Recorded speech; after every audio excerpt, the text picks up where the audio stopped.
Unwall Pacific. Today we are going to do the EMI electromagnetic induction. Electromagnetic induction is one of the best chapter. बहुत ही अच्छा chapter है, बहुत बहुत बहुत ही simple से formulas होते हैं। और दूसरी चीज़ कि इसमें ज़्यादा कॉम्बिनेशंस नहीं हैं, ज़्यादा प्रॉब्लम्स नहीं हैं। प्रॉब्लम्स मीन्स व्हाट, ज़्यादा कंफ्यूजिंग टर्म्स नहीं होते इस चैप्टर में। इस चैप्टर में स्वीट सिंपल से फॉर्मूलेज है और उनके कॉन्सेप्ट भी एकदम अच्छे हैं, जो कि चैप्टर पढ़ने टाइम आपने देखा होगा। इसमें स्टार्ट करते हैं, they are start with the Faraday's law. You know very well कि फैराडेज का लॉ क्या था हम लोगों को, कि whenever there is a change in magnetic flux EMF is induced.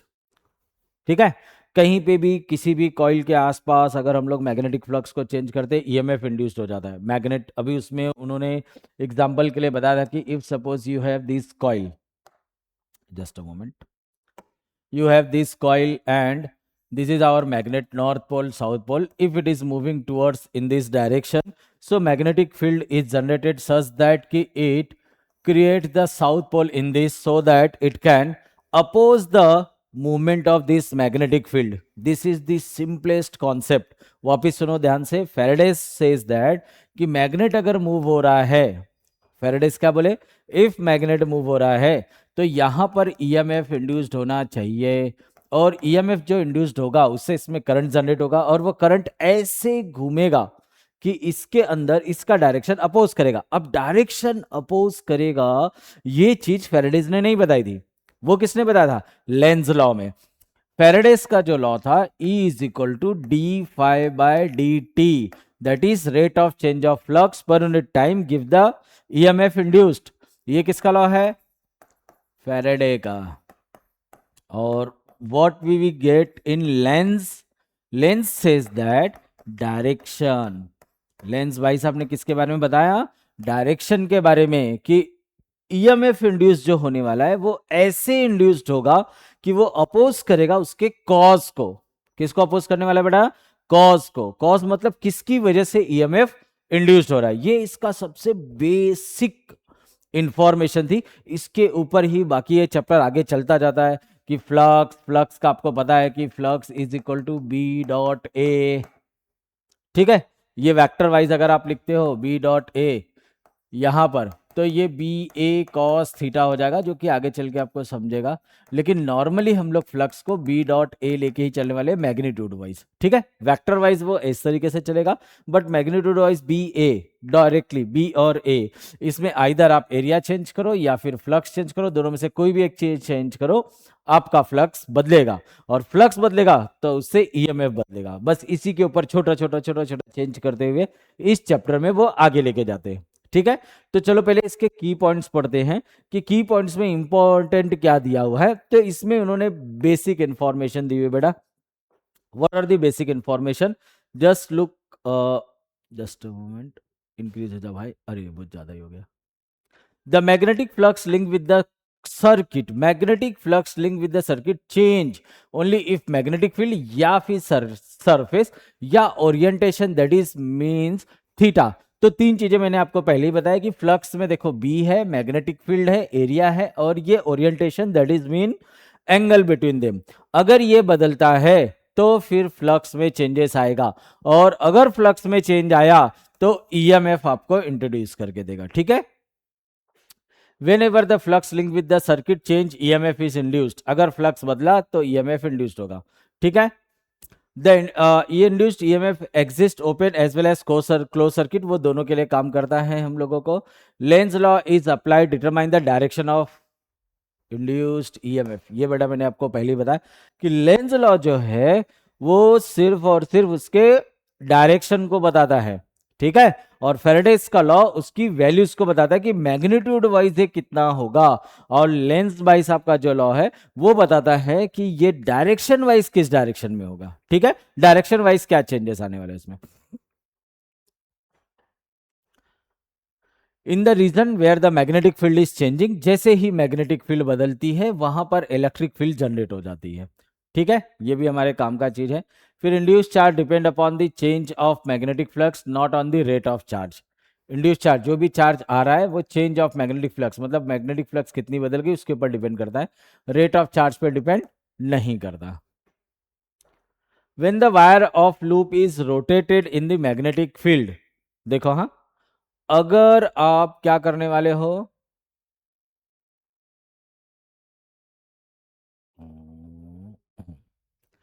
when the wire loop is rotated in magnetic field, अगर आप लूप को रोटेट कर रहे हो मैग्नेटिक फील्ड के अंदर, तो डायरेक्शन ऑफ ईएमएफ जो होगा वो लगातार चेंज होता रहता है एवरी हाफ साइकिल पे, क्योंकि जैसे ही आप कॉइल को रोटेट करना स्टार्ट करते हो तो हाफ मतलब कॉइल के अंदर करंट जो होता है वो पहले स्टार्ट होता है, सपोज यहां से कॉइल यहां जा रही, तो इस पॉइंट पे करंट ऊपर की तरफ जा रहा है, बट इस पॉइंट पे अगर आप देखो तो ये रोटेट होकर करंट का डायरेक्शन उल्टा हो गया, तो करंट का डायरेक्शन बदल गया, इसका मतलब मैग्नेटिक फील्ड का डायरेक्शन बदल जाएगा।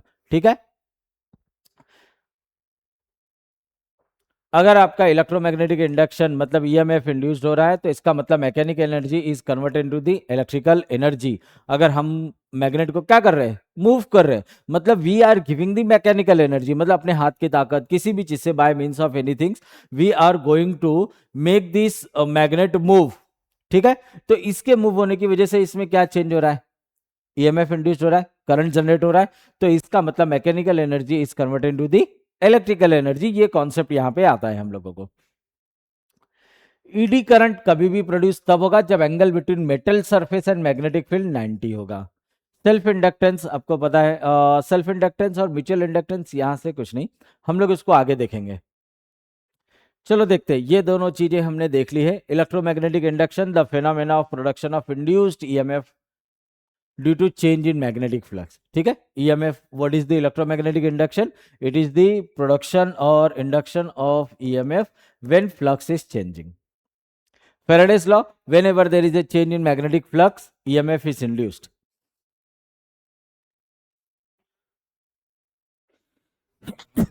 सॉरी, फर्स्ट लॉ बोलते हैं कि ईएमएफ इंड्यूस्ड होगा, और सेकंड लॉ में उन्होंने बताया था कि कितना इंड्यूस्ड होगा।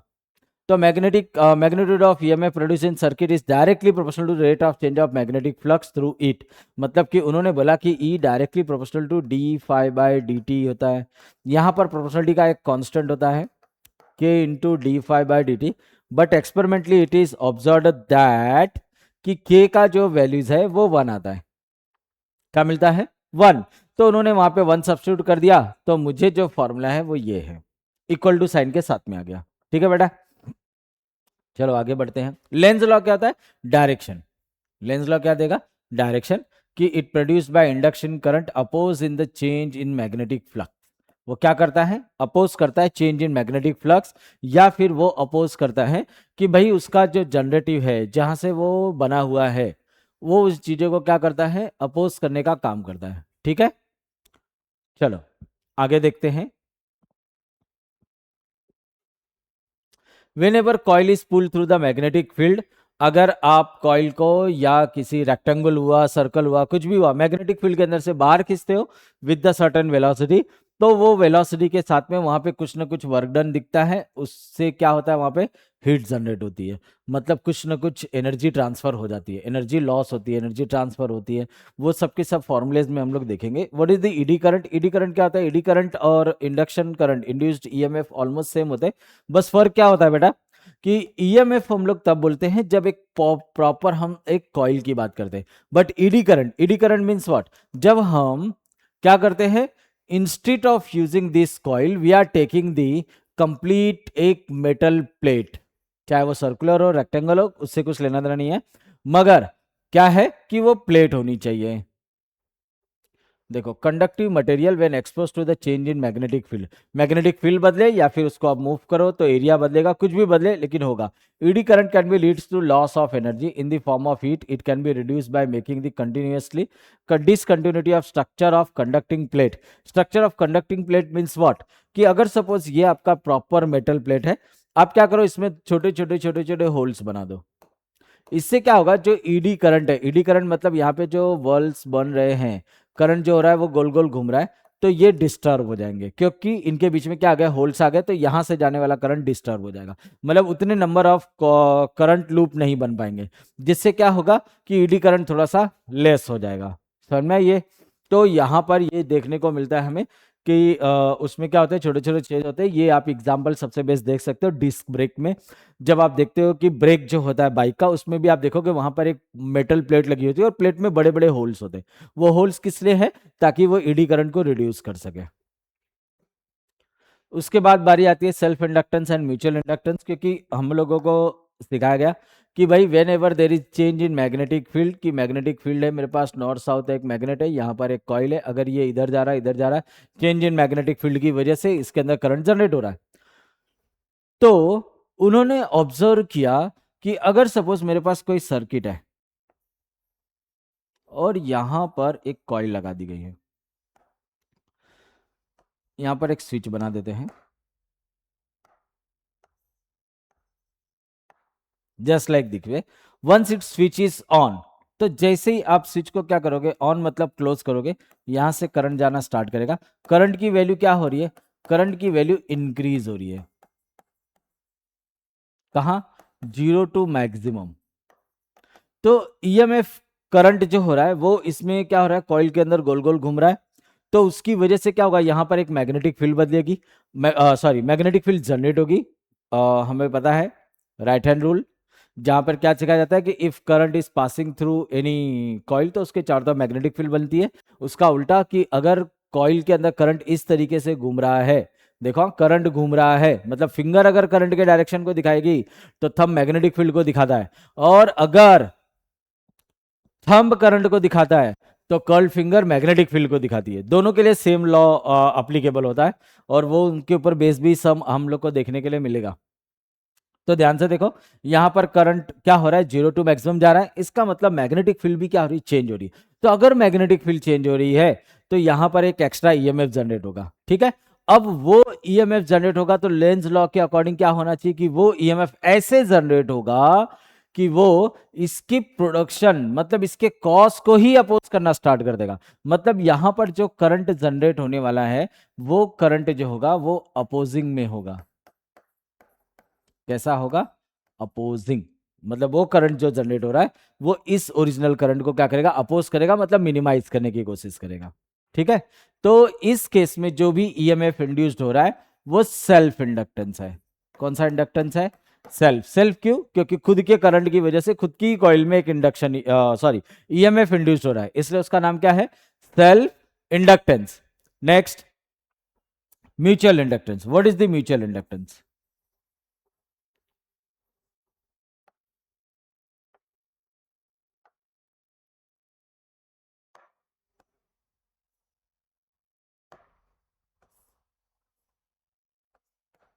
देखो ये मेरा कॉइल नंबर 1 है, और यहां पर एक अनदर कॉइल हम लोग लगा देते हैं। इस कॉइल में मैंने क्या किया, गैल्वेनोमीटर कनेक्ट कर दिया, ठीक है। तो क्या होगा कि जैसे ही आप इसको ऑन करोगे, क्या होगा, इसमें करंट जनरेट होगा।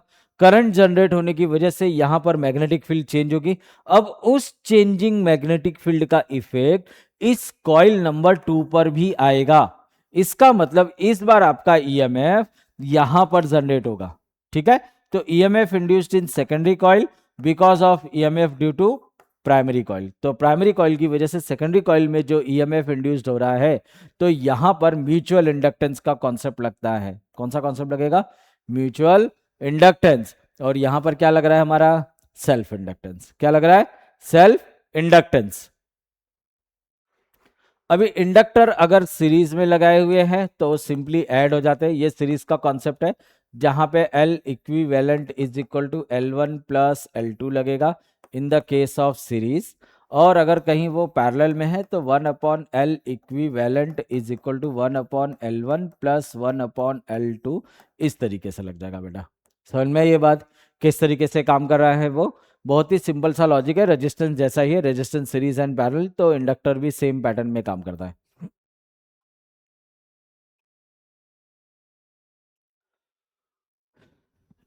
कोफिशिएंट ऑफ कपलिंग, ये जो कपलिंग की वैल्यूज है ना बेटा, ये बताती है कि एक कॉइल से दूसरे कॉइल की तरफ कितना मैग्नेटिक फील्ड इफेक्ट डाल रही है। क्या डाल रही है?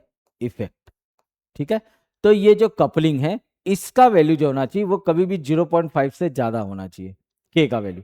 अगर ये 0.5 से ज्यादा है तो इसका मतलब कॉइल जो है बहुत अच्छे गुड बिहेव कर रही है, म्यूचुअल इंडक्टेंस बहुत खूबसूरत तरीके से काम कर रहा है। अगर वो लेस देन 1 है तो फिर कॉइल्स आर लूजली कपल्ड, मतलब वो बहुत अच्छे से काम नहीं कर रही है। अगर के का वैल्यू 1 आ गया then coil is coupled to itself, मतलब वो 100% एफिशिएंसी के साथ दिखा रहा है, मतलब वो कॉइल जो है वो ऑलमोस्ट टच होगी या सेम कॉइल होगी। ठीक है, तो ये 1 वाला कॉन्सेप्ट तो नहीं आता, बट हम लोग को ये 1 और 2 वाला जो होता है वो ज़्यादा इंपॉर्टेंट है। फिर हम लोग को ट्रांसफार्मर था, last topic of this chapter, बहुत ही सिंपल। इसमें सब ये ऊपर ऊपर से थेरीज है बेटा, मैं और भी चीज़ें आपको बताऊंगा जब ये फॉर्मूला बता रहा हूँ, ठीक है। तो उसके बारे में सोचो, एनर्जी कहाँ गई, सब चीज़ें कहाँ गई, फॉर्मूलेज में देखेंगे। ट्रांसफार्मर क्या होता है? इलेक्ट्रिकल डिवाइस होता है जो लो अल्टरनेटिंग वोल्टेज को हाई या हाई को लो में कन्वर्ट करने का काम करता है। It is based on the principle of mutual inductance. किस पे काम करता है ये? म्यूचुअल इंडक्टेंस के बेसिक प्रिंसिपल पे काम करता है ट्रांसफार्मर। तो हम देखेंगे उनमें क्या क्या चीजें हैं। अभी चलो फॉर्मूले पे जब आप आओगे तो प्रॉपर आपको देखने के लिए मिलेगा सब चीजें। तो पहला फॉर्मूला है मैग्नेटिक फ्लक्स का।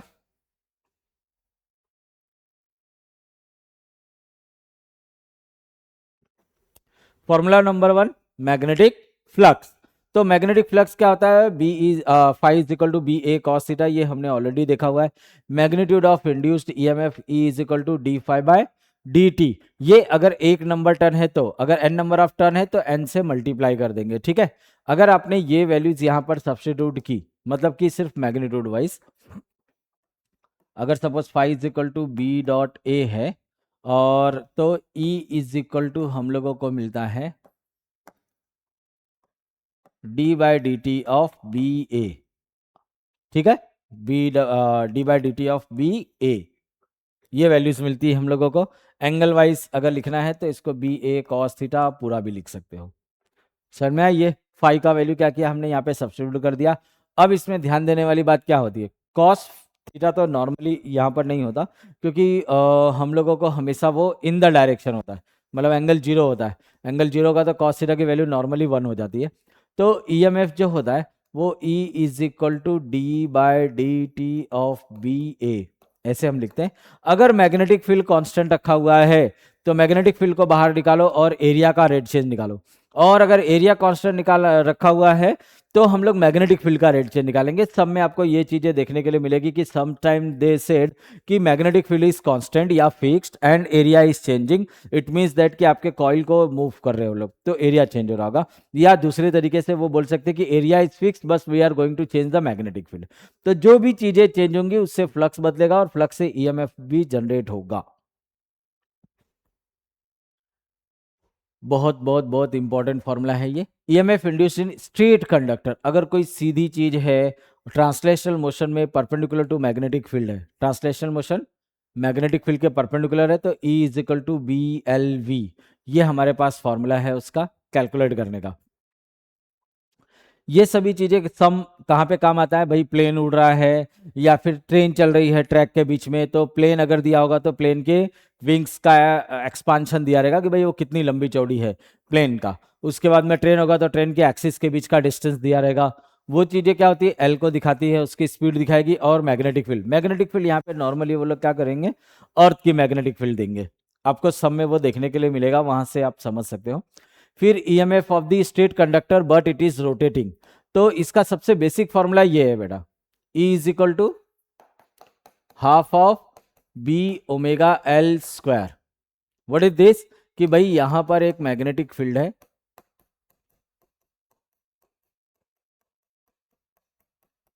और इसके अंदर एक रॉड रखी है, it is fixed, this point is fixed, और ये ऐसे रोटेट कर रही है। क्या कर रही है? रोटेट कर रही है। तो रोटेशन में उसका एंगुलर वेलोसिटी अंडर ऑब्जर्वेशन आएगा, यहाँ पर थीटा आएगा हम लोगों को। अगर सपोज इसकी मैं सेकंड पोजीशन बता रहा हूँ कि भाई वो इस तरीके से रोटेट कर रहा है तो उसमें थीटा आ जाता है, जिससे क्या होता है? Half B L omega square होता है। और अगर ओमेगा का वैल्यू आपने 2πn मतलब फ्रीक्वेंसी का वैल्यू सब्स्टिट्यूट कर दिया तो फिर E is equal to half of B 2πn L square, two two cancel हो जाएगा।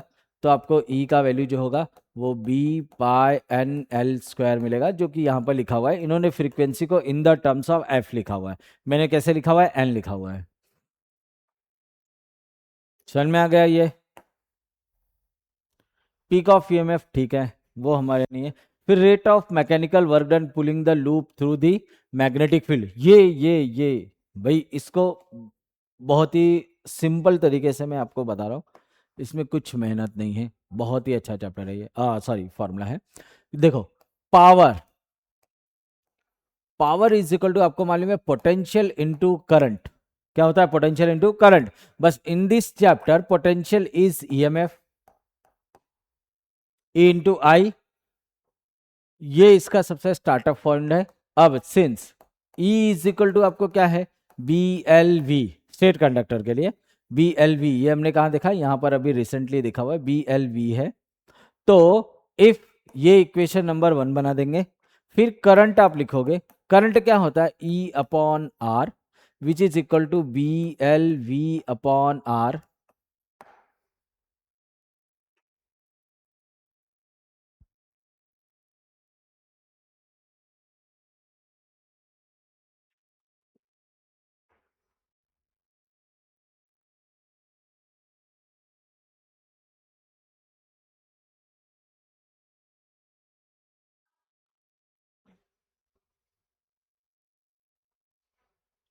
एक मिनट, हाँ बेटा, इसमें एक फोर्स का भी फॉर्मूला होना चाहिए था।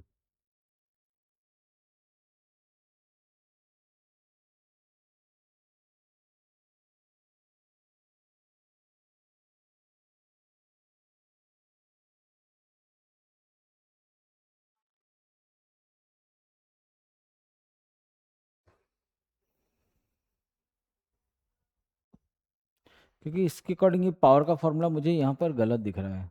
पावर का फॉर्मूला में आई इंटू ई होता है, तो अकॉर्डिंग टू दिस अगर मैंने इससे इसको मल्टीप्लाई किया तो मुझे मिलेगा B square L square V square by are.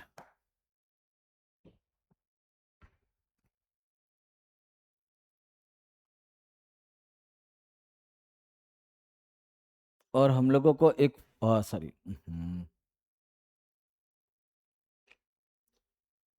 हमें एक फॉर्मूला होता है, force is equal to I L B sine theta. ये किसका फॉर्मूला है, करंट कैरिंग कंडक्टर जो है वो मैग्नेटिक फील्ड में मूव हो रहा है, तो वो कितना फोर्स कंसिडर करेगा, तो वो I L B sine theta, अगर वो परपेंडिकुलर है तो आई एल बी होता है। तो आई का वैल्यू अगर मैं ये सब्स्टिट्यूट करूं तो B square L square V by R,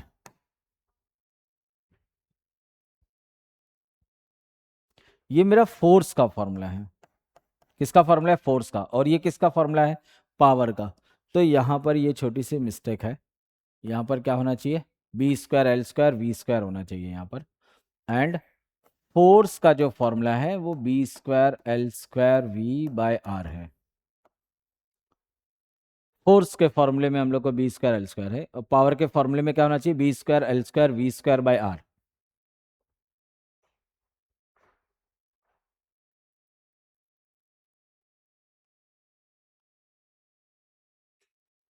इसको आप ऐसे भी समझ सकते हो कि V square by R power का फॉर्मूला, या फिर आई स्क्वायर आर पावर का फॉर्मूला।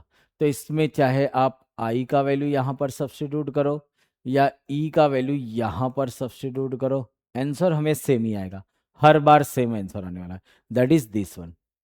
देखो कितने सारे कॉन्सेप्ट बता दिए मैंने आपको। पावर का फॉर्मूला ऐसे भी लिखा जा सकता है, ऐसे भी लिखा जा सकता है। करंट का वैल्यू आप यहाँ पर सब्स्टिट्यूट करते हो तो भी यही आंसर आएगा। और ईएमएफ का वैल्यू अगर हमने इसमें सब्स्टिट्यूट किया, मतलब वी और ई इस चैप्टर में एक ही होते हैं, तो यहाँ पर सब्स्टिट्यूट किया तो भी हम लोग को वही फॉर्मूला आएगा। या फिर फोर्स के फॉर्मूले को अगर हम लोग ध्यान से देखें तो फोर्स का फॉर्मूला ये आता है, B square L square by R. तो ये देखना होगा हमें। Next, induced EMF in rotating coil.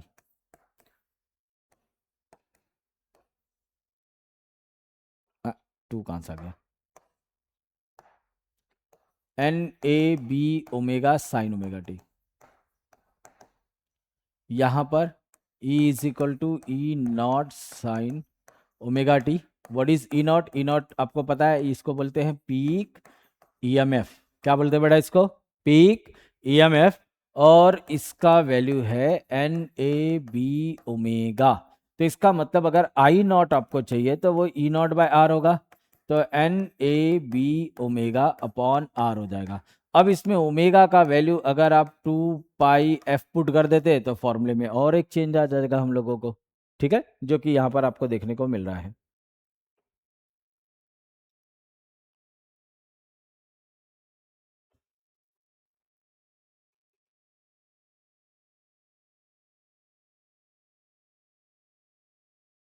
ये रहा peak EMF. What is the value of peak EMF? N A B omega.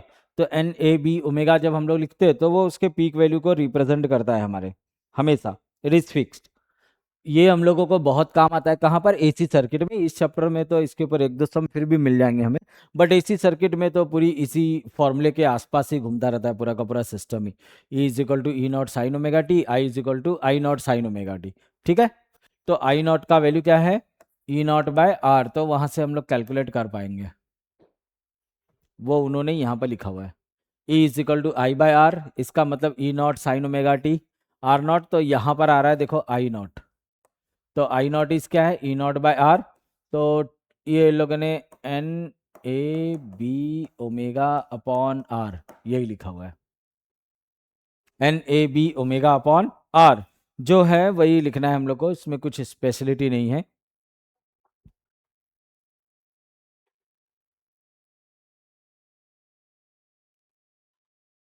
ये है इंस्टेंटेनियस, मतलब पर्टिकुलर पॉइंट पे। Instantaneous means what? Particular point frequency.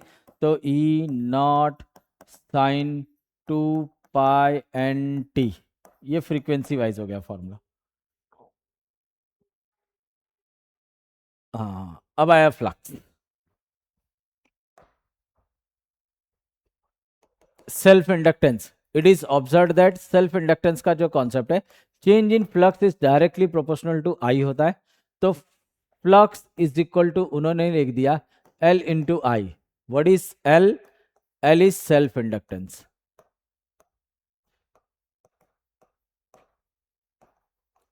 क्या है बेटा? ये self inductance.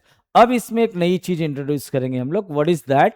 That is, if suppose हाँ, N number of turns,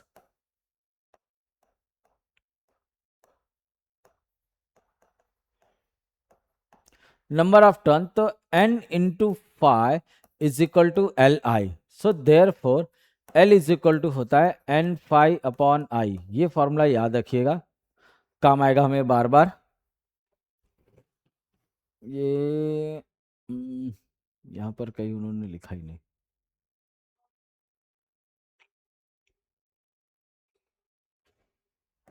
L is equal to N phi upon I, ये भूलेगा नहीं, ये होता है हम लोग को।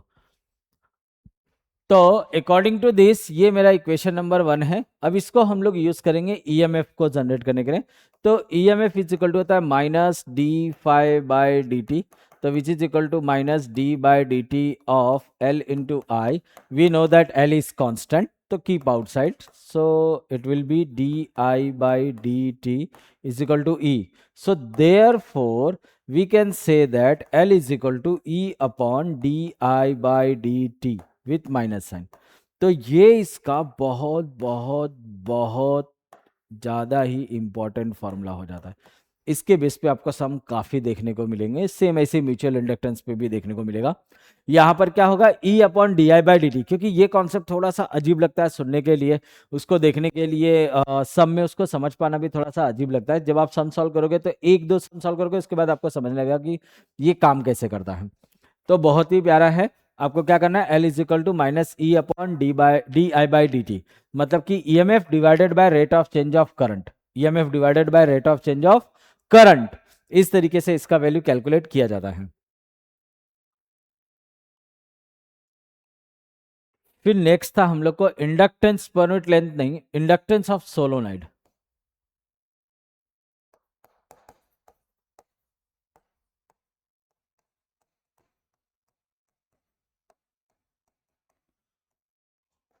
Inductance in solenoid. अब आपको पता है कि L is equal to N phi upon I, ये हमारा बेसिक फॉर्मूला है। अभी इन सोलोनाइड में आपको पता है magnetic field is equal to होता है mu not N I, mu not N I. अभी ये n नंबर ऑफ टर्न्स है, but what is this n is number of turns पर यूनिट लेंथ, ये आपको पता है। तो देयरफॉर b का वैल्यू जो होगा वो होगा म्यू नॉट, हमें ये देखो यहाँ पर जो n दिख रहा है, ये n नंबर ऑफ टर्न्स पर यूनिट लेंथ है, ठीक है।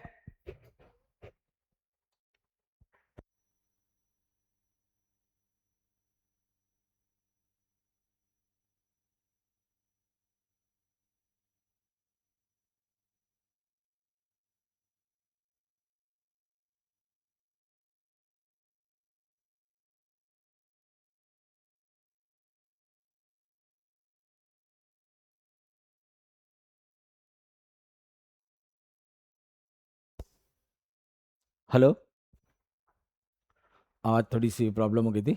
चलो देखो, तो हम इसको देख रहे थे, ये फॉर्मूला लगाओ, b is equal to mu naught, मैं बोलने वाला था कि इसको हम लोग नंबर ऑफ टर्न्स पर यूनिट लेंथ में ही लिखने वाले हैं। तो n is equal to N L, ये समझ में आ रहा है, ये मैं यहाँ से लिख रहा हूँ, n is equal to N L. तो capital L is equal to हो गया N L. Phi is equal to क्या होता है, फाई के प्लेस पे आप लिख सकते हो b dot A upon I. अब इसमें छोटी छोटी चीजें हम लोग डाल देते हैं। b जो है वो क्या है, mu not N I into area क्या होता है, पाई आर स्क्वायर डिवाइड बाय आई। तो ये आई कैंसल हो जाएगा और आपको देखने मिलेगा म्यू नॉट एन स्क्वायर,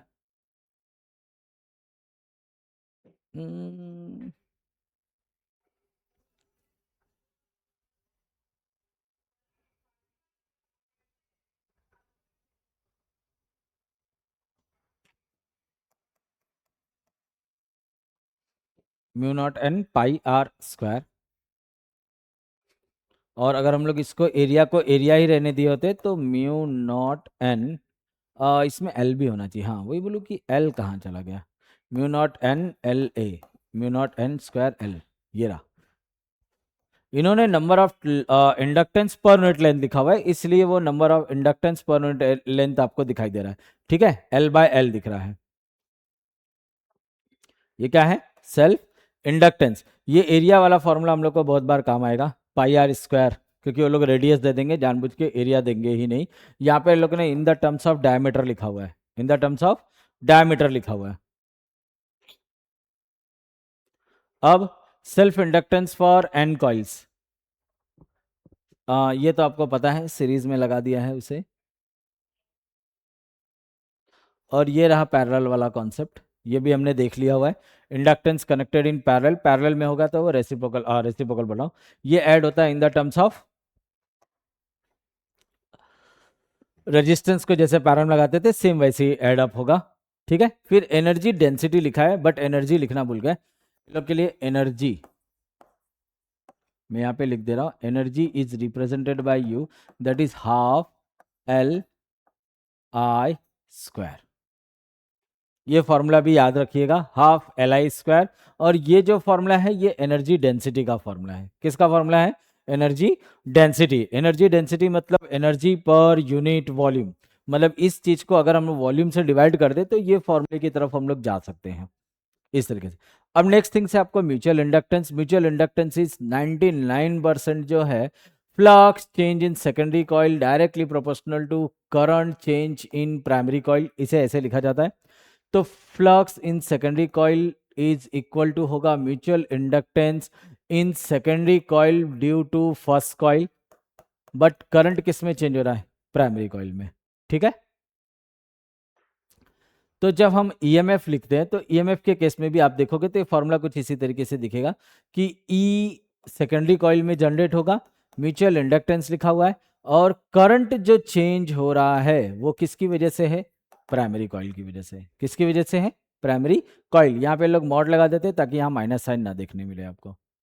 और ये कोफिशिएंट ऑफ कपलिंग है, formula for force coefficient of coupling वो निकालने के लिए। नंबर ऑफ टर्न्स पर यूनिट लेंथ ये तो आपको पता ही है, अभी थोड़ी देर पहले हम लोग ने इस्तेमाल किया था इसको। नेक्स्ट मोस्ट इंपॉर्टेंट थिंग्स और लास्ट कंडीशन इसका, ट्रांसफार्मर। ट्रांसफार्मर में हम लोगों को एकदम बेसिक चीजें क्या क्या याद रखनी है।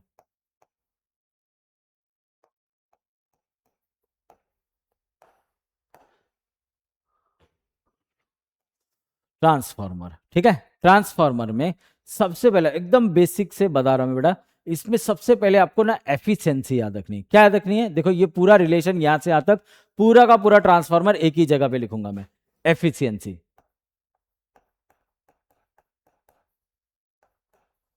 एफिशिएंसी इज इक्वल टू होता है power out upon power in, मतलब आउट पावर बाहर की तरफ जो निकल रहा है वो डिवाइडेड बाय पावर इन। अब पावर का फॉर्मूला मैंने आपको क्या बताया था, E इंटू आई। आउट मतलब सेकेंडरी कॉइल से निकलेगा, क्योंकि इन साइड इन तो हम लोग कहां से लिखते हैं, प्राइमरी कॉइल से। तो यहां पर बस आपको ES IS upon EP IP ऐसे लिख देना है, पहली चीज। दूसरी चीज आपको जो मोस्ट इंपॉर्टेंट है याद रखने के लिए, वो है कि नंबर ऑफ टर्न से इसका रिलेशन कैसे होता है। तो E by ES upon EP, ES upon EP is equal to होता है NS अपॉन NP। कॉइल का रिलेशन सॉरी EMF का रिलेशन नंबर ऑफ टर्न से सेम होता है जैसा का वैसा, बट करंट से इसके हिसाब से भी आप देख सकते हो। एफिशिएंसी अगर कांस्टेंट हो तो यहां से भी और रेसिप्रोकल हो जाएगी। यहां पे करंट का वैल्यू जो होगा वो उल्टा लिखना है। बस ये दो चीजें आपको याद रही तो बाकी सब चीजें याद रहती है हम लोगों को। स्टेप अप याद रखिएगा, स्टेप अप का मतलब होता है ईएमएफ जो होने वाला है वो बढ़ के मिलने वाला है, और स्टेप डाउन बोल दिया तो ईएमएफ डाउन होना चाहिए, ठीक है।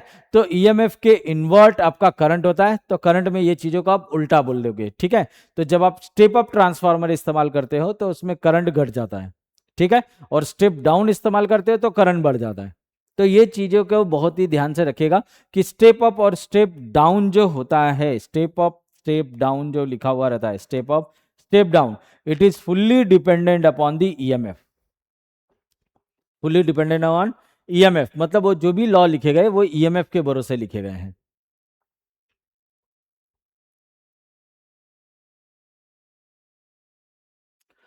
शॉर्टकट में हम लोगों को म्यूचुअल इंडक्टेंस कोएक्सियल, देखो क्या होता है कोएक्सियल सोलोनाइड, ये याद रखिएगा, ये स्मॉल रेडियस है और यहां पर एक बड़ा रेडियस है R, दो कॉइल है कोएक्सियल कॉइल। तो यहां पर वो म्यूचुअल इंडक्टेंस पूछेंगे, तो mutual inductance is equal to mu naught N1 N2 A upon L। इन्होंने यहां पे लिखा हुआ है what is N1, N1 is the number of turns in this coil, और ये है N2 का वैल्यू। N2 किसके लिए है, बाहर वाले कॉइल के लिए है। एरिया इफ स्टार मार्क, सब में आपको ध्यान देना पड़ेगा, if R is too much less than R, मतलब जो छोटा वाला कॉइल है वो अंदर की तरफ है, तो म्यूचुअल इंडक्टेंस का जो फॉर्मूला है वो mu naught N1 N2 pi R square divide by 2R, इस तरीके से लिखा जाएगा, ठीक है। तो यहां पर आपको याद रखने वाली जो चीज है, ध्यान देने वाली जो चीज है वो क्या है, it is equal to mu naught N1 N2 pi R square divided by 2R। Condition क्या याद रखनी है, R is too much less than R। अगर ऐसा हुआ तो फिर ये चीजें हम लोगों को ये फॉर्मूले में दिखाई देनी चाहिए म्यूचुअल इंडक्टेंस में। और व्हाट अबाउट सेल्फ इंडक्टेंस, तो सेल्फ इंडक्टेंस के लिए हम लोग ने यहां पर देख ही लिया हुआ है, फॉर्मूले में कहा गया, हाँ सेल्फ इंडक्टेंस के लिए ये वाला कॉन्सेप्ट लगेगा। अगर उसमें रेडियस वाला बात आती है तो रेडियस अगर दिया है तो यहाँ पर ये mu naught N square by ये फॉर्मूला आप लोग यूज कीजिएगा।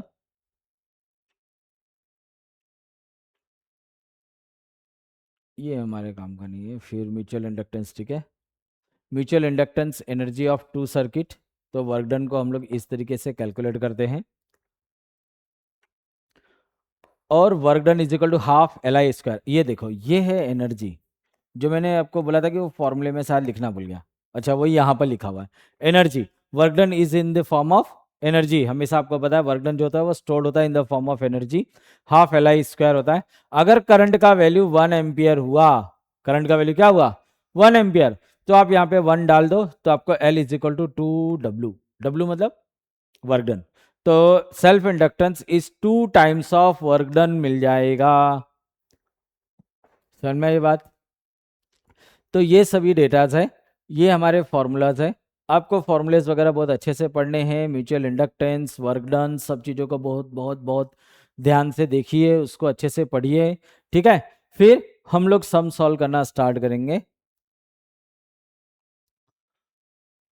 चलो स्टूडेंट, सम सॉल्व करते हैं हम। तो see here, what is your first question? देखो फर्स्ट क्वेश्चन क्या है, a helicopter rises vertically with the speed of, तो velocity is given 100 meter per second, helicopter का लेंथ दिया हुआ है 10 meter, and horizontal component of earth magnetic field that is 5 into 10⁻³ tesla, ठीक है। तो they wants to know about EMF induced, EMF induced. तो आज ही इसके फॉर्मूले में मैंने आप लोग को बताया हुआ है कि भाई ईएमएफ का फॉर्मूला आपको ट्रेन, हेलीकॉप्टर, चलती हुई चीज के बारे में, जब भी बस आएगा, ट्रेन आएगा, प्लेन आएगा, ऐसी किस बहुत सारी चीजों के बारे में देंगे, और वहां पे अर्थ मैग्नेटिक फील्ड के बारे में दे देंगे। तो आप समझ जाना कि फॉर्मूला कौन सा यूज करना है। फॉर्मूला इज BLV, बहुत ही सिंपल सा फॉर्मूला, 5 इंटू 10⁻³ लेंथ 10 मीटर है। इसमें हमेशा यूनिट का ध्यान रखना कि यूनिट प्रॉपर ऐसा यूनिट में दी हुई है या नहीं, ठीक है। तो ये पूरे मर जाएंगे, डायरेक्टली क्या आएगा 5 वोल्ट, ये समझ में आया। 10⁻³ है और ये दोनों का मल्टीप्लाई करोगे 10⁻+3, तो आपको 5 वोल्ट, 5 वोल्ट का ईएमएफ इंड्यूस्ड होता हुआ दिखाई देगा। ट्रांसफार्मर के ऊपर भी अच्छे खासे क्वेश्चन देखने मिलेंगे आपको। Now in second question, step down transformer है, supply the line voltage of this into this, मतलब कि उसका इनिशियल वोल्टेज, मतलब प्राइमरी में 2200 वोल्ट है, और सेकेंडरी में जाते जाते वो 220 वोल्ट हो जा रहा है। द प्राइमरी कॉइल, मतलब प्राइमरी कॉइल का नंबर ऑफ टर्न्स 5000 टर्न्स दिया हुआ है। If the efficiency and the power transmitted by efficiency eta is 90%, what is the meaning of 90%? 90% is 90 divided by 100, that is 0.9. This is efficiency. And power, power transmitted, मतलब power transmitted by transformer, तो वो है 8 kilowatt.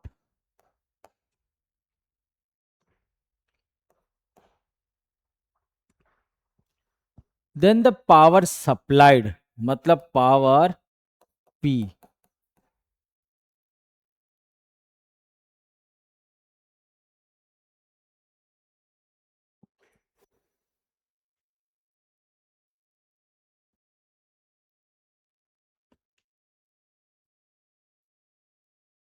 ये output है, ये input है, समझ में आ रही बात। सेकेंडरी कॉइल मतलब आउटपुट, तो इसका मतलब पावर आउट जो है वो 8000 वॉट है, और ये है पावर इन जो आपको ढूंढना है। तो एफिशिएंसी इज इक्वल टू होता है power out divide by power in. So therefore we can say that power in is equal to power out divide by efficiency. तो 8000 डिवाइड बाय 0.9,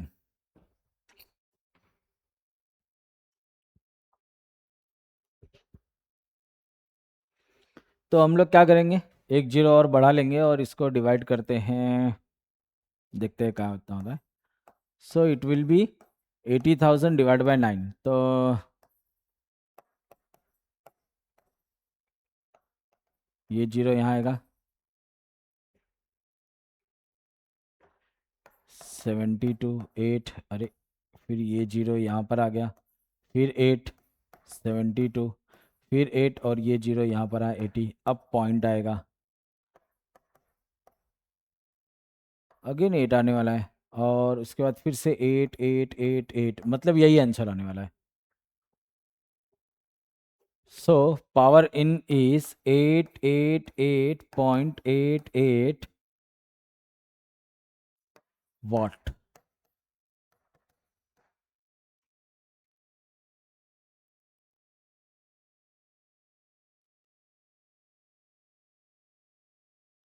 ये 8 लिखा मैंने,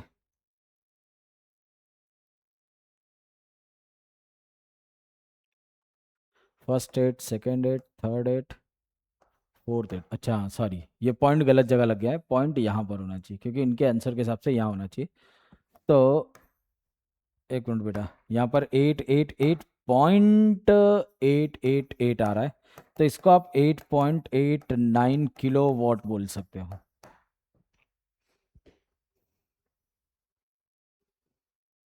समझ में आया बेटा? डिवाइड करने पर बहुत ध्यान देना होगा क्योंकि मुझे 1 2 3 4 ये विदाउट पॉइंट डाले मुझे 4 बार मिला था, तो 4 बार 8 स्ट्रेट लाइन में होना चाहिए, फिर यहाँ पर आके मुझे पॉइंट डालने का ऑप्शन मिला था। तो 8.89 इज द करेक्ट आंसर।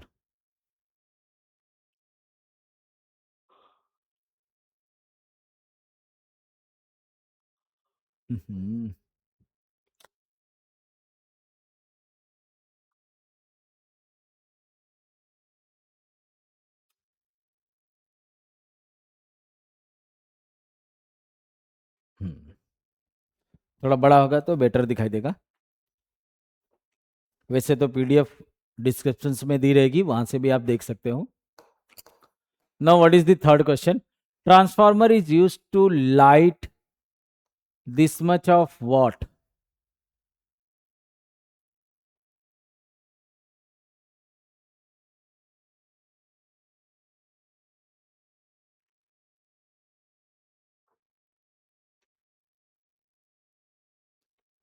तो पावर आउट वो आपको दिया है 100 वॉट। पावर आउट कैसे पता चल रहा है? वो उतना यूज कर रहा है, मतलब ट्रांसफार्मर उतना एनर्जी निकाल रहा है, तो पावर उसको मिल रही है वो 100 वॉट है। And this much of lamp from 220 volt, तो ये क्या है? ये आपका ई इन है, मतलब कि प्राइमरी का वैल्यू जो है वो 220 वोल्ट है, ये इन का वैल्यू दिया हुआ है। इफ द मेन करंट, मतलब कि आई पी जो है वो 0.5 ampere is given, then the efficiency of transformer. क्या ढूंढना है बेटा आपको? एफिशिएंसी। क्या ढूंढना है हमें? Efficiency of transformer. तो एफिशिएंसी ऑफ ट्रांसफार्मर का फॉर्मूला क्या होता है? एफिशिएंसी ऑफ ट्रांसफार्मर का फॉर्मूला है पी आउट अपॉन पी इन, मतलब बाहर जाने वाला पावर डिवाइडेड बाय अंदर आने वाला पावर। अब पावर का फॉर्मूला आपको पता ही है, पी आउट तो मैं डायरेक्ट दिया है तो मैं इसके लिए फॉर्मूला यूज नहीं कर रहा, बट पी इन के लिए मैं लिखूंगा ई पी आई पी। आपको याद होगा आउट के लिए ई एस आई एस लिखा जाता है। तो हो गया काम हमारा। तो P out is 100 what divide by E P is 220 volt multiplied by 0.5 ampere. तो 0.5 से इसको मल्टीप्लाई करना मतलब आधा करना हो जाएगा, तो 100 डिवाइड बाय 110, तो एक जीरो कट कर देते हैं।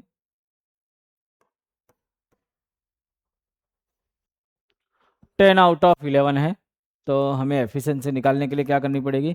10 डिवाइड बाय 11, तो 0 पॉइंट या 100 डाल देते हैं तो 9 आएगा, तो ये हो गया 99। 1 आया, पॉइंट है तो 0 ले सकते हो, बराबर है। बट ये डिवाइड तो होगा नहीं, तो एक जीरो डाल के 100 लिखो, फिर सॉरी फिर 9 आएगा, मतलब ये ऑलमोस्ट 90% हो गया ना, करेक्ट है ना? तो एफिशिएंसी जो है वो 0.909 आ रही है, विच इज इक्वल टू 90.1, मतलब 90%। कितनी आ रही है? 90% है। ध्यान से देखेंगे तो 91 है वो, बट उन्होंने दिया नहीं है तो हम लोग भी 90 लेके चलेंगे।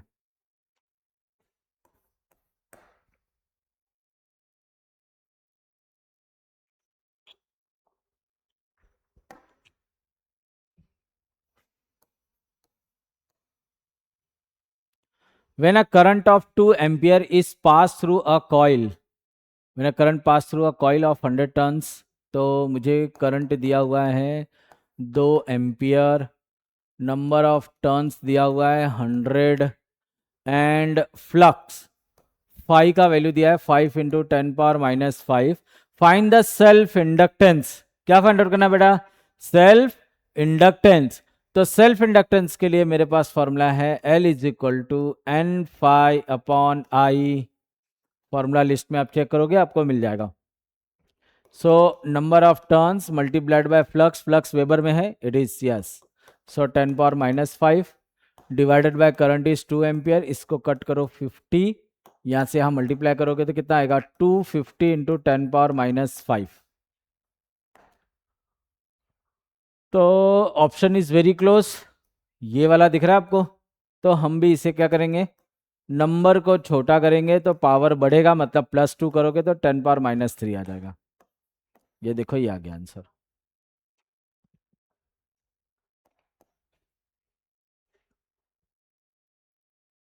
ये चैप्टर बहुत बहुत बहुत बढ़िया है. इसमें ज़्यादा कैलकुलेशन, ज़्यादा मगजमारी होती नहीं है.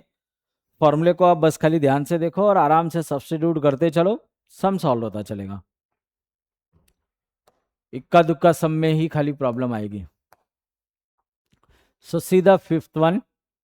अ coil having effective area A है, held with the normal to magnetic field. Normal है मतलब परपेंडिकुलर, ठीक है. Induction, the magnetic induction is quickly reduce to this initial value. इसका मतलब वो इनिशियल में बी रहा होगा तो फाइनल में 20% रिड्यूस टू 25% है, तो it will be remain 25% of B. मतलब कि 1/4 ऑफ बी हो गया फाइनल में, ठीक है. In time 2 second. Then find the EMF introduced across the coil. So we know that EMF is equal to d/dt of phi. ये mod value के साथ जा रहा है. समझ में आ रहा है बेटा? तो सिंस फ्लक्स क्या होता है? Flux is B.A. तो just substitute over here. So we will get EMF is equal to d/dt of B.A. अब आप बताओ यहां पर कौन सी चीज कांस्टेंट है? तो आप देखोगे coil having effective area A but magnetic induction is reduce. कौन सी चीज चेंज हो रही है? Magnetic field. मतलब एरिया कांस्टेंट. तो आप क्या करो? एरिया को बाहर रखो और dV/dt लिखो. तो what is the meaning of this? Rate of change of magnetic field with respect to time. So how will you write this? Area into B final minus B initial divide by time. ये समझ में आ रहा है बेटा? जरूरी नहीं कि हर बार वो डेरिवेटिव भी निकाला जाएगा. डेरिवेटिव में भी हम लोग को रेट ऑफ चेंज ऑफ अगर पूछा तो इनिशियल फाइनल अपॉन टाइम दिया रहेगा. टाइम में भी चेंज लिया जाता है. सो फाइनल वैल्यू कितनी है उसकी? अब ये देखो, ये जो चेंज है ये रिड्यूस हो रहा है, मतलब मिनिमाइज हो रहा है. तो हम लोग इसको BI माइनस BF भी ले सकते हैं. मॉड वैल्यू रहती है वो, आपको उसके लिए कुछ लेना देना नहीं है. तो एरिया इंटू यहाँ पर इसमें से इसको माइनस करो, मतलब B में से 1/4.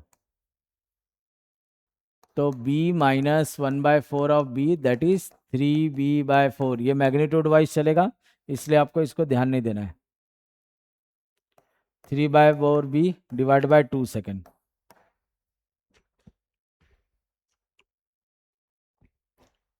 सो A इंटू 3/8B. ये हो गया EMF का value.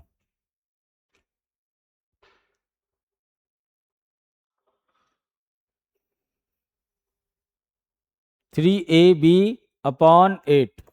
This is your perfect answer.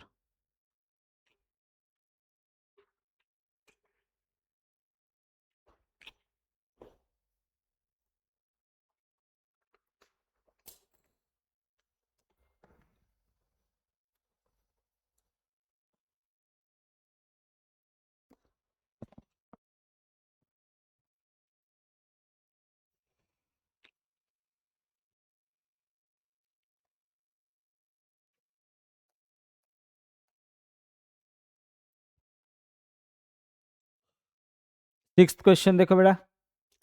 If two coil P and Q keep near each other when no current flows through P, the current increases in the coil at the rate. अच्छा, तो यहाँ पर मतलब दो coil का concept आ गया. तो हम इस कॉइल का नाम P रख देते हैं, इस कॉइल का नाम क्या रखेंगे? Q रख देंगे. उन्होंने बताया है कि when no current flows through the P, मतलब पी में करंट जीरो था, तो क्यू में करंट जो था मतलब D I Q by D T is 10 ampere per second. ये समझ में आया कैसे लिखना है? द ईएमएफ इंड्यूस्ड, मतलब उस कंडीशन में इस समय ईएमएफ जो इंड्यूस्ड हो रहा था प्राइमरी कॉइल में वो 15 मिली वोल्ट था। फिर उन्होंने बोला है when the coil Q carries no current, जब इसमें करंट नहीं था, और D I P by D T ये 1.8 current is this flows through the coil P.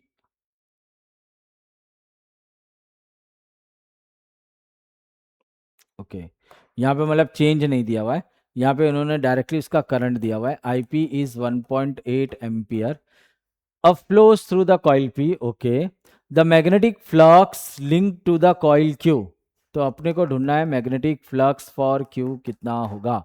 तो magnetic flux of Q is equal to क्या होगा? मैग्नेटिक फ्लक्स का फॉर्मूला क्या है हम लोगों को? इंड्यूस्ड ईएमएफ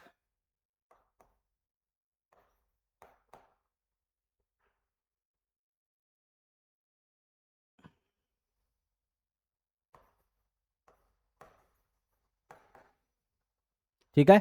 ईएमएफ हमेशा आइदर इसमें अगर जनरेट हो रहा है तो करंट चेंज इसका लोगे, और अगर ईएमएफ इसमें जनरेट हो रहा है तो करंट चेंज सामने वाले का लेंगे हम लोग। तो mutual inductance is E is equal to D I Q by D T.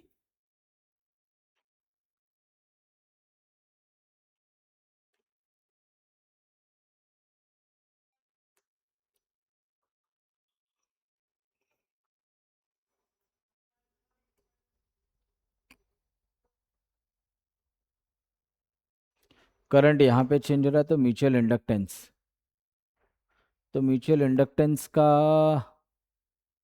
हमें क्या चाहिए? The flux link with the coil. तो फ्लक्स का फॉर्मूला क्या है ये तो हम निकालेंगे, पहले देख लेते हैं कि हम is it possible to calculate.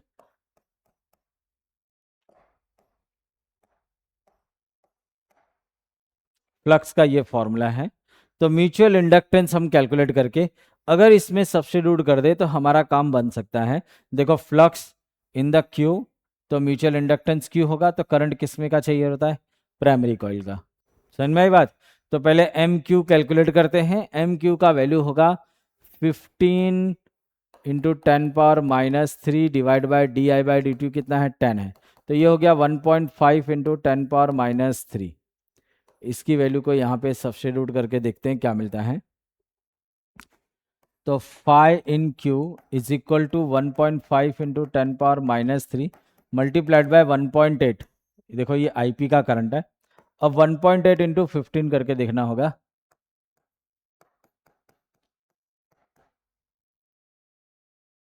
सो 20, तो 0 12, तो 15 वन जा 15, 15 प्लस 12 होगा 27, और यहाँ पॉइंट है यहाँ पॉइंट है, मतलब ये 2.7 आने वाला है। सो 2.7 इंटू 10 पावर -3 ये फ्लक्स आना चाहिए किसमें? क्यू में। 2.7 10 पावर -3, तो 10 पावर -3 को आप किस में बदल सकते हो? मिली में। तो हम लोग को 2.7 मिली वेबर ये मुझे मिल गया। देखो कितना सिंपल सी चीज है, बस आपको कॉन्सेप्ट क्लियर होना चाहिए कि कहाँ से कहाँ जाना है। म्यूचुअल इंडक्टेंस, अगर कॉइल करंट प्राइमरी कॉइल में है तो म्यूचुअल इंडक्टेंस कहाँ मिलेगा? सेकेंडरी कॉइल का। म्यूचुअल इंडक्टेंस एक्चुअली दोनों का होता है। हाँ, म्यूचुअल इंडक्टेंस दोनों के लिए होता है, मतलब पी और क्यू में से किसी भी एक के लिए अगर आपने म्यूचुअल इंडक्टेंस कैलकुलेट कर लिया तो सामने वाले के लिए भी उतना ही रहेगा, क्योंकि म्यूचुअल इंडक्टेंस का मतलब होता है यहाँ से यहाँ और यहाँ से यहाँ दोनों के बीच में कितनी अंडरस्टैंडिंग है, तो उसके हिसाब से हमारा। तो एक बार म्यूचुअल इंडक्टेंस निकल गया तो फ्लक्स आप निकाल सकते हो।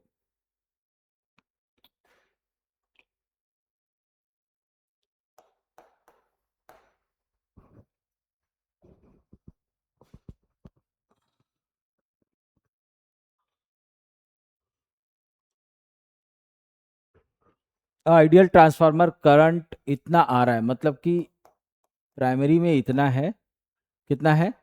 220 वोल्ट। अरे सॉरी, ये तो करंट नहीं है, क्या है ये? ईएमएफ है क्योंकि वोल्टेज में दिया है, और ई एस जो है वो 3.3 किलो वोल्ट दिया हुआ है। सेकेंडरी कॉइल में कितना आ रहा है? It transit the power of, देखो to transit the power of this,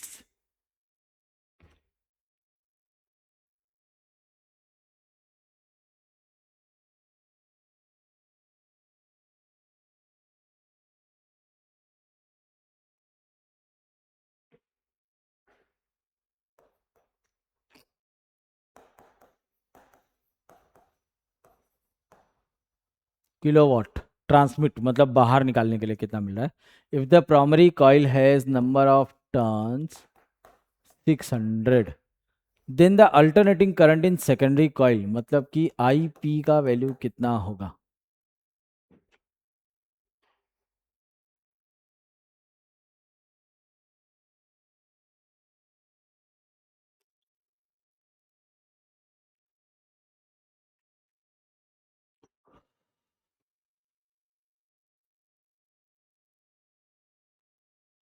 secondary coil के लिए चाहिए ना? अच्छा हाँ, तो हम लोग लिख सकते हैं power in secondary coil is equal to, secondary coil चाहिए तो यहाँ पी क्यों लिखा है मैंने, एस लिखना होगा मुझे, ई एस इंटू आई एस। देखो बहुत सारा इंफॉर्मेशन इसमें दिया रहता है, लेकिन आपको ध्यान ना होगा, ऐसा नहीं सोचो कि भाई सबका यूज हो जाएगा। इसमें देख रहे हो आप, जब भी सम आ रहा है बहुत बार ऐसा हो रहा है कि उसकी जो इन्फॉर्मेशन है वो एक्स्ट्रा है, ओवरलोडेड होगी। तो आपको हमेशा आपके बेसिक पे ध्यान देना है कि भाई power in secondary coil is equal to होगा E S into I S. तो मुझे यहाँ पे ढूंढना है alternating current in secondary coil, मतलब आई एस का वैल्यू चाहिए। So how will you calculate I S? I S is equal to होगा P S upon E S. तो अब पावर कितना दिया है? 4.4 kilo watt divided by E S का वैल्यू 3.3 किलो वोल्ट। किलो को हटा दो और इससे इसको कट करेंगे तो ये समझ लो 11 से कट कर रहे हैं, 1.1 से, तो 4/3 आ जाएगा। एम्पियर करंट मेजर होता है, सो 4/3 एम्पियर। ये मुझे क्या मिल गया? करंट का वैल्यू। क्या मिल गया? करंट का वैल्यू।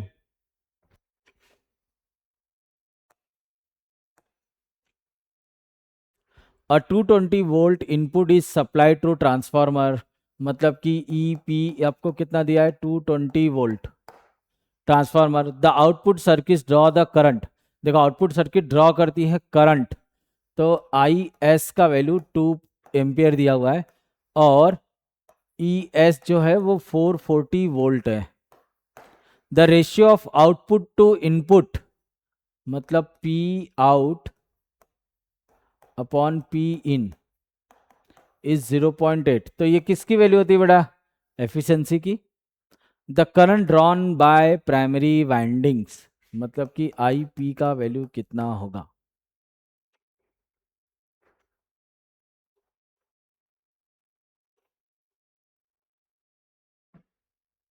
प्राइमरी में कितना होगा? तो आपको एफिशिएंसी का फॉर्मूला याद है, P out upon P in is equal to E S I S upon E P I P. तो एफिशिएंसी का वैल्यू है 0.8 इज इक्वल टू, ये तो ठीक है, ई एस का वैल्यू कितना था? 440, I S 2 220 volt into I P. दिख रहा है बेटा? तो आप इसको इससे डायरेक्ट काट दोगे, 2 आ जाएगा, 2 2 4 हो जाएगा, तो आई पी को यहाँ ले लो। So I P is equal to 4/0.8, 40/8 कर दो, 5 एम्पियर करंट ले रहा है। कितना ले रहा है? 5 एम्पियर करंट। ये देखो,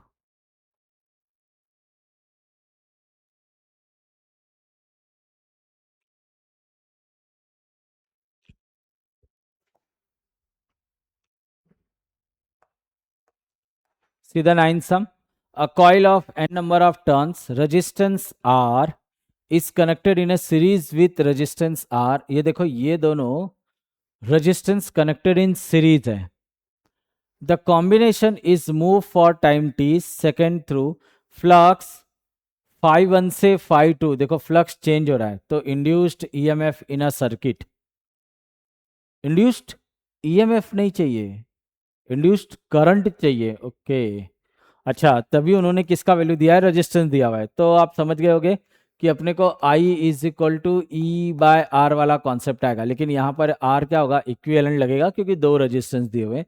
तो first we have to calculate R equivalent. तो how will you calculate, R plus R by two, series में लगाया ना, तो 3R/2 हो गया। तो यहाँ सब्स्टिट्यूट कर दोगे तो induced EMF divide by 3R/2, ये तो पहली चीज हो गई। अभी EMF how will you calculate, ये क्वेश्चन नंबर 1 ले लेते हैं। ईएमएफ क्या होता है, D by D T of five, D by D T of five, so that is five 1 minus five 2 divide by time. ये किसका वैल्यू हो गया, ईएमएफ का। इसको यहाँ पे अगर हम लोग पुट कर दे तो आपको आई इज इक्वल टू क्या मिलेगा, 2 into five 1 minus five 2 divide by 3RT। ये समझ में आ रहा है बेटा, कैसे कैलकुलेट कर रहे हैं। तो सबसे पहले इंड्यूस्ड ईएमएफ उन्होंने सॉरी इंड्यूस्ड करंट पूछा हुआ है। तो इंड्यूस्ड करंट के लिए मुझे क्या फॉर्मूला पता है कि इंड्यूस्ड करंट जो होता है वो induced EMF divide by resistance होता है। बट यहाँ पे कंफ्यूज करने के लिए उन्होंने रेजिस्टेंस कनेक्टेड इन सीरीज दे दिया, दो रेजिस्टेंस दे दिए। तो कोई बात नहीं, आप उसका इक्विवेलेंट निकाल लो। इक्विवेलेंट का वैल्यू क्या करोगे, यहाँ पे सब्स्टिट्यूट कर दोगे। So we will get the current का वैल्यू, करंट का वैल्यू ई बाय आर। तो 2E/3R मिल गया था मुझे। अभी ईएमएफ क्या होता है, rate of change of flux. तो rate of change of flux कैसे निकालोगे, इनिशियल फाइनल अपॉन टाइम। मैंने आपको बार बार बताया कि इसमें कुछ भी कंपलसरी रूल नहीं होता कि फाइनल माइनस इनिशियल करना है कि इनिशियल माइनस फाइनल करना है, दोनों में से कोई भी करो, दोनों आंसर राइट ही देंगे।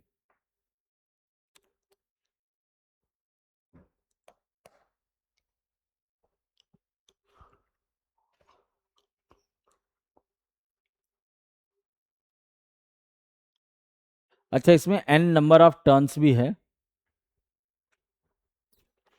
तो आपको पता है EMF D phi by D T में यहाँ पे n भी आता है, तो यहाँ n डाल देंगे बस खाली, और कुछ करेंगे नहीं। समझ में ये E is equal to D phi by D T में if there is N number of turns तो n भी डाल देंगे हम।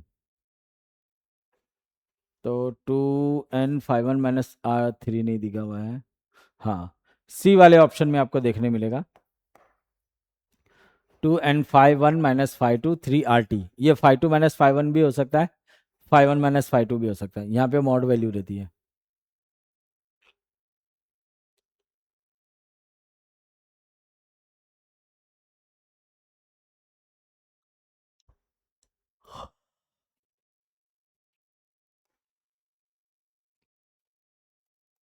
In the 10th, metal ring P and Q are laying in the same plane where the current I is increasing steadily. The induced EMF in the metal ring. ये हमारे current का direction है, यहाँ पर P कॉइल है और यहाँ पर Q कॉइल है। उन्होंने पूछा कि डायरेक्शन क्या होगा इंड्यूस्ड करंट का, ठीक है। तो देखो करंट का डायरेक्शन ये रहा, तो करंट का डायरेक्शन ये रहा, तो मैग्नेटिक फील्ड का डायरेक्शन दिख रहा है बेटा आपको। मैग्नेटिक फील्ड का डायरेक्शन कैसे होगा, कर्ल फिंगर जो होती है मैग्नेटिक फील्ड का डायरेक्शन देती है, मतलब P के लिए वो बाहर आ रही है और Q के लिए वो अंदर जा रही है। ये आपको पता है ना, ये आउट के लिए होता है और ये किसके लिए होता है, इन के लिए होता है। मैग्नेटिक फील्ड के डायरेक्शन की बात कर रहा हूं मैं, मैग्नेटिक फील्ड का डायरेक्शन इन एंड आउट। तो अब हम लोग फिर से उसका इस्तेमाल करेंगे किसके लिए, करंट का डायरेक्शन ढूंढने के लिए।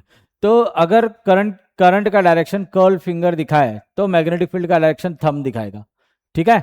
तो थंब दिखा रहा है बाहर की तरफ, तो कर्ल फिंगर दिखा रही है कि भाई इसमें जो करंट है P में वो कुछ इस तरीके से घूमता हुआ दिखना चाहिए, दैट इज एंटी क्लॉकवाइज। कैसा घूमना चाहिए, एंटी क्लॉकवाइज। और उसका ठीक उल्टा इसमें करंट अंदर जा रहा है, तो यहां पर करंट कैसे घूमना चाहिए, इस तरीके से, दैट इज क्लॉकवाइज। तो ये एकदम बेसिक का इंफॉर्मेशन है जहां से आप उसको ढूंढ सकते हो। तो अब आप देखो कि इसमें कौन सा चीज आपको परफेक्ट दिखा रहा है। जैसे कि इसमें दिखा रहा है ये क्लॉकवाइज है, दोनों ही क्लॉकवाइज है, इसमें दोनों एंटी क्लॉक है तो उतना होंगे ही नहीं। अब ये रहा, ये है हमारा, हाँ, सी वाला देखो राइट दिख रहा है, डी वाला जो है वो एग्जैक्टली अपोजिट बनाया हुआ है। ये समझ में आया कैसे कैलकुलेट करना है? सबसे पहले आप करंट के डायरेक्शन से मैग्नेटिक फील्ड ढूंढ निकालो और मैग्नेटिक फील्ड के डायरेक्शन से करंट फिर से ढूंढ निकालो। तो इसमें दो दो कॉन्सेप्ट लगेगा, दो बार। मैंने आपको स्टार्टिंग में ही बोला था कि ये जो राइट हैंड थंब रूल रहता है दोनों के लिए काम करता है। If thumb represent the direction of current तो कर्ल फिंगर रिप्रेजेंट करेगी डायरेक्शन ऑफ मैग्नेटिक फील्ड, और अगर थंब रिप्रेजेंट करता है डायरेक्शन ऑफ मैग्नेटिक फील्ड तो curl finger direction of current देगी। ये चीज आपको याद रखनी है।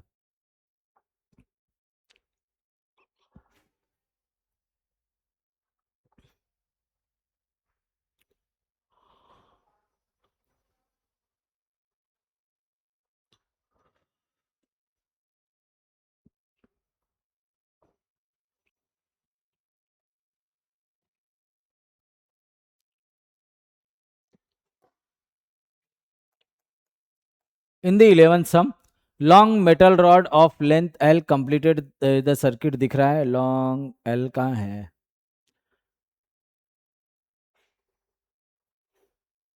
Complete the circuit. The area of the circuit perpendicular to magnetic field. Okay. Area of the circuit ऐसे है और magnetic field ऐसे अंदर जा रही है. The total resistance of the circuit is R. यहाँ पर. The force needed to move the rod in the direction as shown in the figure. अरे ये तो हमें पहले से ही पता है. फोर्स ढूंढना है. क्या ढूंढना है?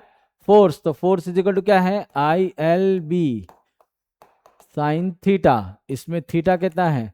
90 डिग्री. तो फॉर्मूला हो गया आई एल बी. ये समझ में आया?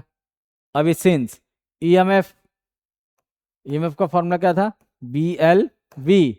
तो आई का फॉर्मूला क्या था? E by R. तो B L V by R. आज इस फॉर्मूले में हम लोग ने देखा था इसको. ये सब्स्टिट्यूट कर दोगे. सो फोर्स का फॉर्मूला क्या मिलने वाला है? B square L square V upon R. Sorry ये तो भूल ही गए.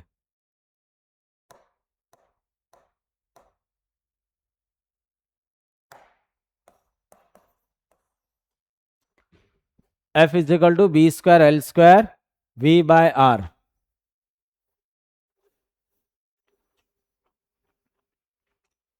काफी सिमिलर चीजें दी हुई है. एग्जाम में थोड़ा सा ध्यान से सॉल्व करने का, अदरवाइज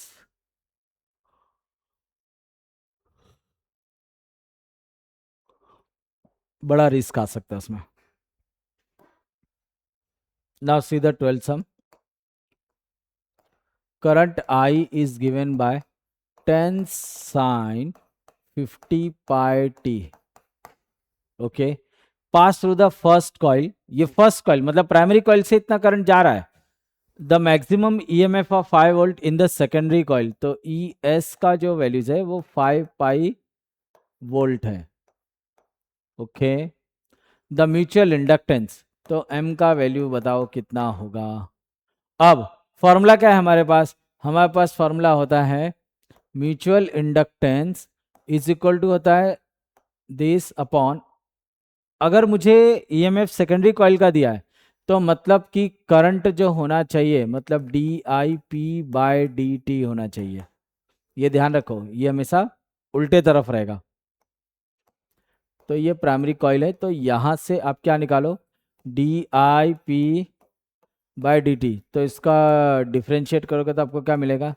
10 साइन का डेरिवेटिव क्या होता है? Cos 50 pi T. और जो अंदर है उसका डेरिवेटिव फिर से निकालोगे तो आएगा 50 पाई. तो ये यहाँ मल्टीप्लाई कर दो तो आपको मिला 500 पाई कॉस ऑफ 50 पाई टी. ठीक है. तो D I P upon D T. ये जानबूझ के लोगों ने दिया हुआ है. अगर आप यहाँ पे ध्यान से देखो तो आप फंस जाओगे कि भाई इसको सब्स्टिट्यूट किया तो आंसर में तो कहीं है ही नहीं कॉस वास. तो आपको याद रखना है फॉर मैक्सिमम, अगर मुझे इसका वैल्यू मैक्सिमम में चाहिए तो cos of 50 pi upon T, मतलब ये कॉस का जो पूरा वैल्यू इक्वल टू कितना होना चाहिए? 1 होना चाहिए, क्योंकि कॉस का सबसे मैक्सिमम वैल्यू कितना है? 1. साइन का भी सबसे मैक्सिमम वैल्यू कितना है? 1. तो हम लोग को अगर मैक्सिमम चाहिए तो उसका वैल्यू 1 रखना पड़ेगा. तो इस हिसाब से D I P by D T जो होगा वो होगा 500 पाई.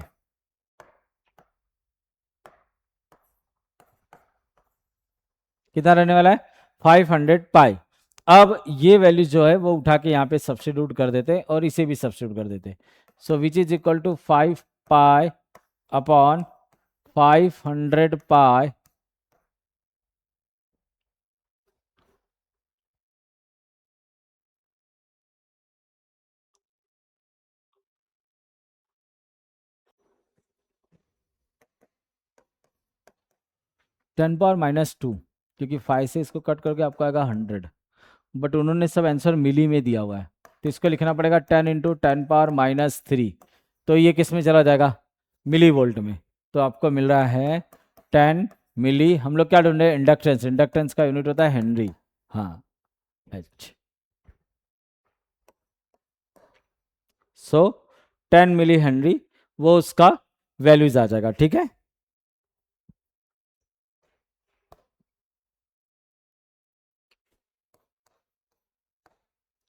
Step up transformer has number of turns in primary is 300, secondary में 450 टर्न दिया हुआ है। A primary coil connected to this much of volt, मतलब EP 150 volt, and the current through is, मतलब IP का वैल्यू 9 एम्पियर दिया हुआ है। Then the current and voltage, मतलब आपको ढूंढना है IP और EP, ये दोनों ही हमें ढूंढना है। ठीक है,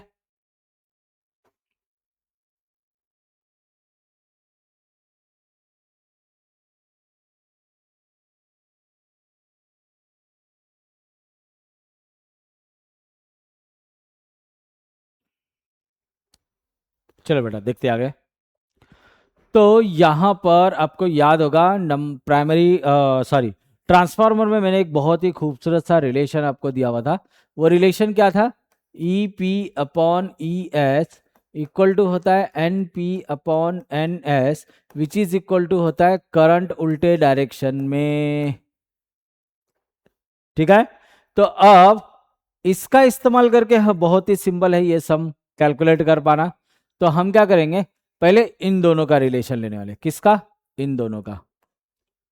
तो EP कितना दिया है 150, ES नहीं मालूम है, ये 300 डिवाइड बाय 450 दिया हुआ है, तो ES का वैल्यू क्या होगा, यहाँ से एक जीरो उड़ा देते हैं, 15 दूनी 30, 15 दिया 45। ठीक है, so 150 into 3 divide by 2 is equal to ES। तो ES को यहाँ ले लिया और 3 और 2 को वहां भेज दिया, तो 2 से इसको कट करोगे तो 75। अब 75 का डबल ट्रिपल 225, तो ES 225 होना चाहिए, जो कि इन दोनों आंसर में दिया हुआ है। चलिए कोई दिक्कत नहीं, अब हम लोग करंट के लिए जाएंगे, ये हमारी एक साइड सॉल्व हुई।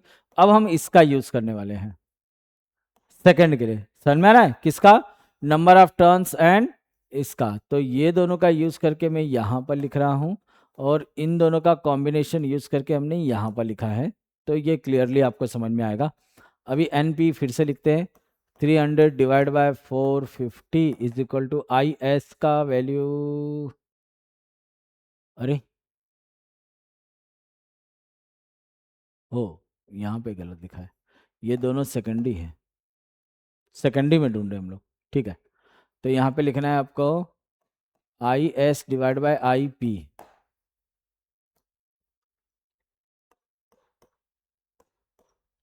ये तो मुझे कितना मिला था 2/3 मिला था, यहाँ पर हमने कट किया था इसको। कौन है भाई,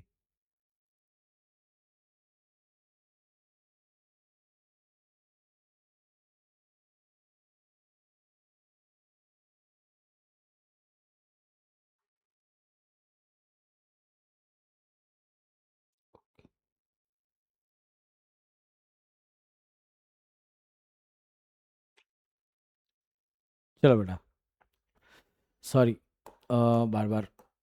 तो 2 into IP divide by 3 is equal to IS। So what is the value of IP, 9 ampere. तो 2 इंटू 9 डिवाइड बाय 3, 3 से इसको कट कर दो 3 इज इक्वल टू IS, तो 6 एम्पियर का करंट आ रहा है। 6 एम्पियर और 225। अरे करंट पहले निकालना चाहिए था ना, हमें पता नहीं था करंट, हाँ देखना चाहिए था। करंट की चारों वैल्यू डिस्टिंग्विश दिखा रही है। तो एग्जाम में ये चीज़ें देखने का कि वोल्टेज और वोल्टेज अगर सिमिलर वैल्यूज पे जा रहा है और करंट चार अलग अलग वैल्यू दिखा रही, तो मैं सबसे पहले ना करंट निकालने जाना चाहिए था, क्योंकि करंट से मुझे डायरेक्ट आंसर मिल जाता, मुझे वोल्टेज निकालने की ज़रूरत ही नहीं थी। बट अभी तो फिलहाल हम दोनों निकाल रहे हैं ताकि आपको श्योरिटी मिल सके कि हाँ भाई राइट जाएगा वो सम।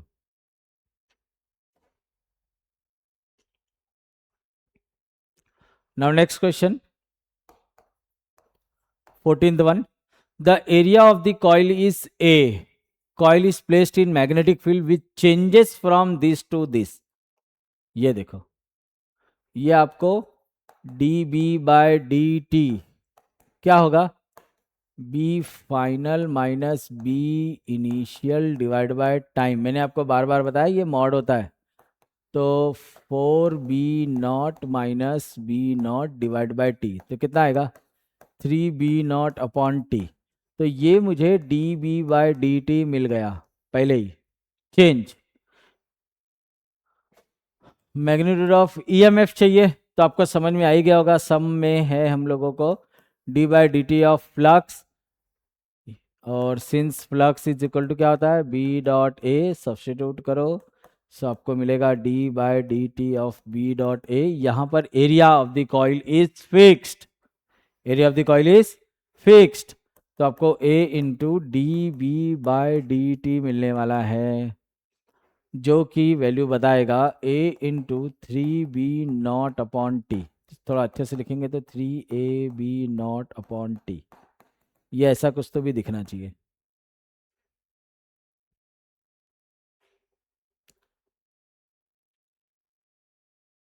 समझ में आ रहा है बेटा?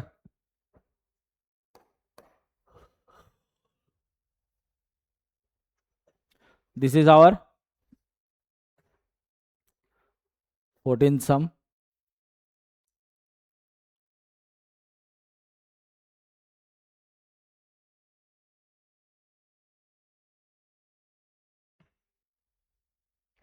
Now 15th question. Three identical coils of XYZ, three identical coil of XYZ placed with their planes parallel to each other. Okay, parallel to each other रखा है। The coil X and Z is fixed. देखो X और Z fix है, ठीक है। तो current in the direction दिया है, coil X and Y are fixed and coil Z is move towards Y।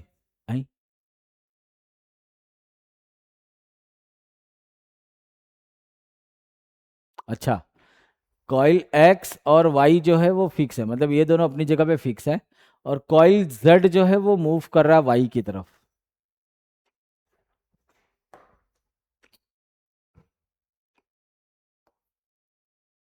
एक कॉइल, दूसरा कॉइल, तीसरा कॉइल, और इनके सेंटर से इसमें करंट जो है वो क्लॉकवाइज है, और इसमें जो करंट है वो एंटी क्लॉकवाइज है।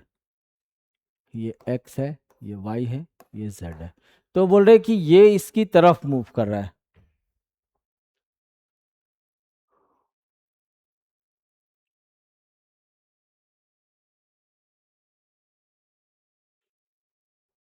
इसमें करंट ऐसा घूम रहा है,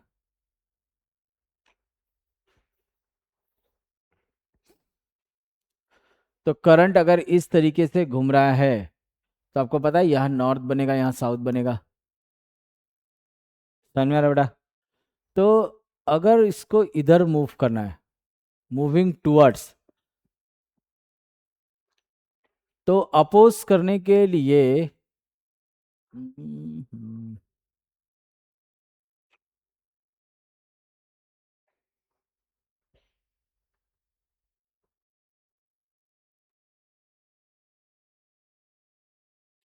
इसमें करंट ऐसे घूम रहा है, ठीक है।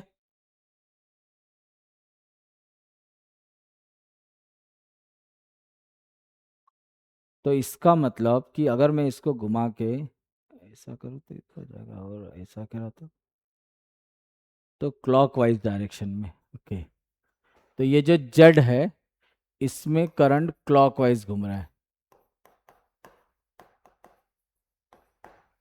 कैसे घूम रहा है? क्लॉकवाइज डायरेक्शन में। तो अगर करंट इसमें क्लॉकवाइज डायरेक्शन में घूम रहा है तो इसमें इंड्यूस्ड होने वाला करंट इसके ठीक उल्टा घूमेगा। क्यों ऐसा? क्योंकि वो क्या करेगा, इसको अपोज करने जाएगा। इसकी जो मैग्नेटिक फील्ड होगी वो क्या करेगी, अपोज। मतलब इसमें नॉर्थ यहां बनेगा और इसमें क्या बनेगा, साउथ पोल, ताकि वो रिपेल कर सके। क्या कर सके? रिपेल। तो यहां पर जो करंट बनेगा वो होगा anti clockwise.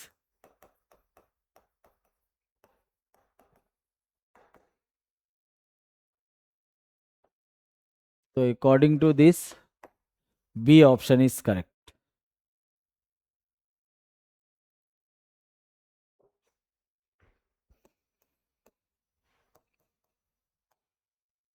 Now 16th, if the coil of a radius r is placed on the another coil of radius r, the current flows through the changing so that their centers coincide. Okay, ये आ गया कॉन्साइड वाला concept.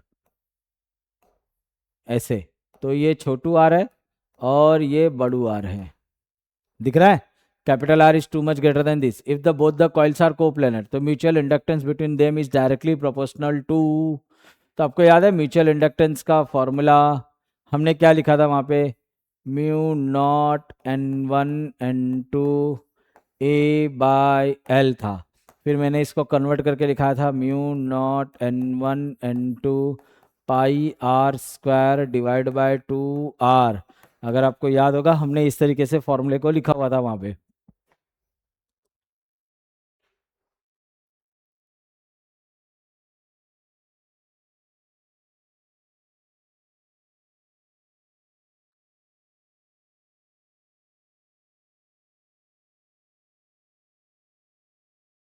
अ, हाँ इसी पे ही। अरे रे, फिर से भाग गया।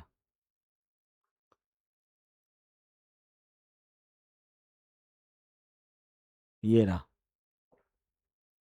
सी है this formula mu naught N1 N2 pi R square upon 2R। इसकी कंडीशन भी मैंने बताई थी कि इसमें छोटा आर जो है ऊपर है और कैपिटल आर नीचे है। तो by using this condition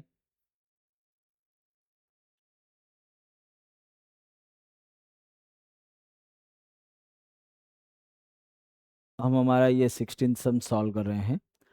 so here this says that this values, दिख रहा है आपको? ये वैल्यू अगर कांस्टेंट हो तो mutual inductance is directly proportional to R square by R. Because अभी इसी चीज को क्यों लिया? क्योंकि क्वेश्चन में जिन चीजों के बारे में हम लोगों को इन्फॉर्म किया जाता है हम लोग उसी के विथ रिस्पेक्ट टू लिखते हैं।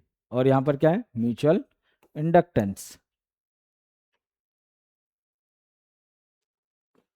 ये हमेशा याद रखना, छोटा वाला ऊपर रहेगा। कौन ऊपर रहेगा? छोटा वाला। और बड़ा आर नीचे।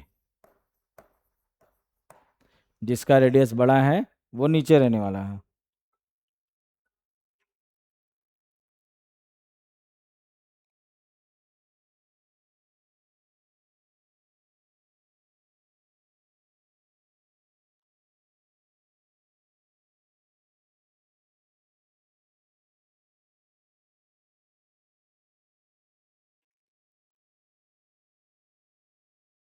चलो अभी हम आगे देखते हैं अपना next things.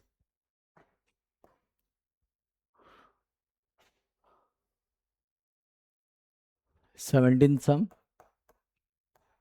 A circular coil carrying a current of radius छोटा आर 5 सेंटीमीटर, रेडियस दे दिया है, नंबर ऑफ टर्न्स 500 दिया हुआ है, approximate value of coefficient of self inductance. अच्छा एल का वैल्यू आपको ढूंढना है और म्यू नॉट भी दिया हुआ है, ठीक है। ओके तो यहाँ पे नंबर ऑफ टर्न्स और रेडियस अगर दिया हुआ है तो सेल्फ इंडक्टेंस का फॉर्मूला आपको यूज करना पड़ेगा, वो बड़ा वाला फॉर्मूला।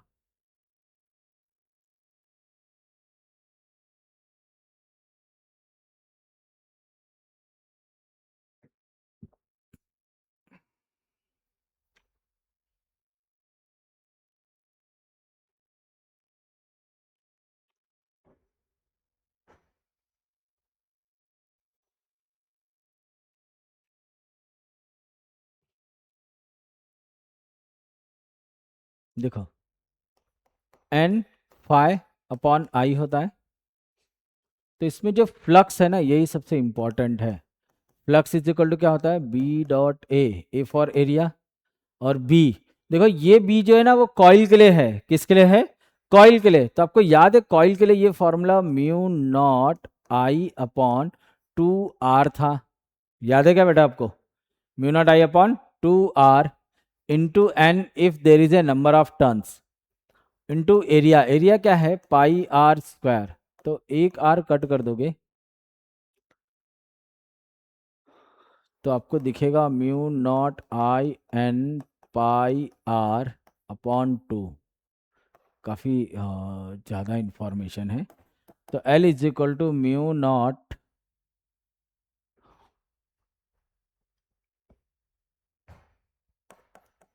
एन स्क्वायर, एन को एन से मल्टीप्लाई कर दिया, और आई कट जाएगा, नहीं तो लिख के एक स्टेप और आगे ले जाते हैं, चलो ठीक है कोई दिक्कत नहीं, अपॉन आई इंटू 2, तो आई भी कट जाएगा मुझे, तो L इज इक्वल टू आएगा mu not N square pi R divide by 2, N square pi R divide by 2।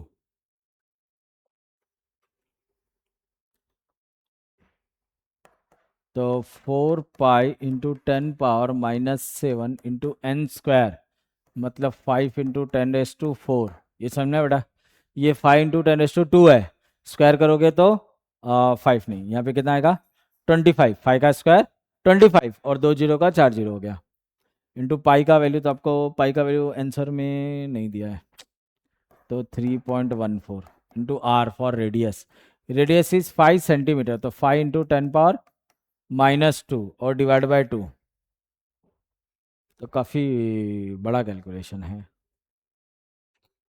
कोई नहीं।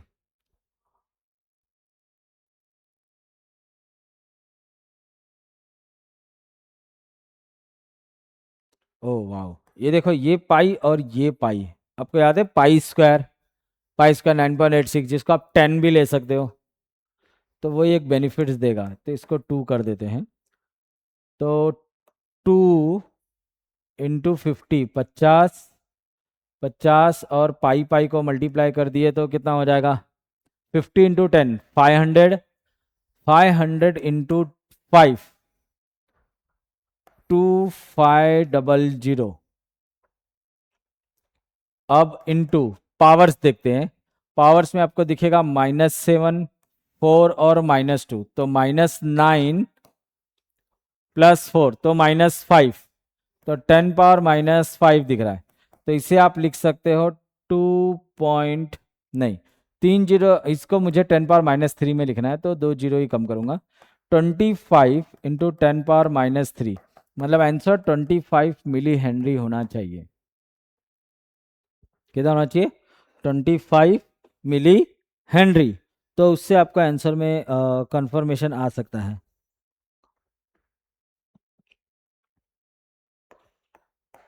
ये देखो ये मुझे मिल गया। नाउ 18th क्वेश्चन,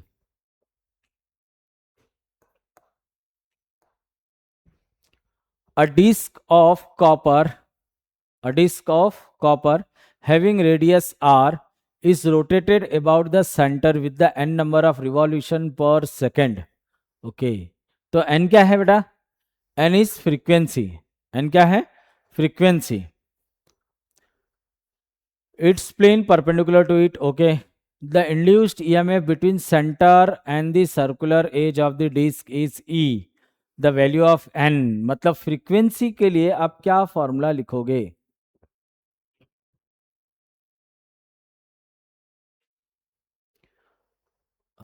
आपको याद है E is equal to half of B L square omega, B L square omega या बी ओमेगा एल स्क्वायर,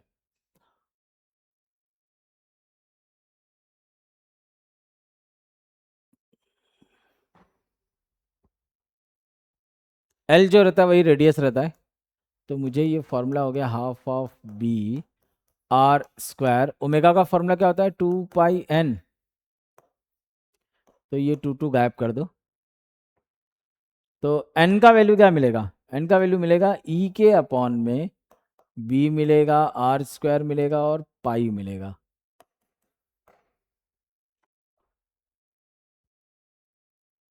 दिख रहा है? ई के अपॉन में क्या मिलेगा? B R square pi, B R square पाई।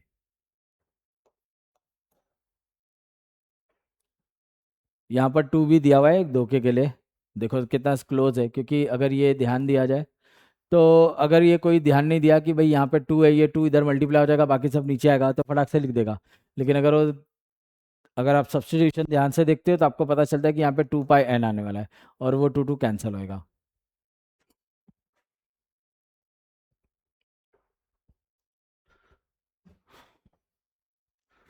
तो 19th क्वेश्चन देखते हैं हम। व्हेन द आई,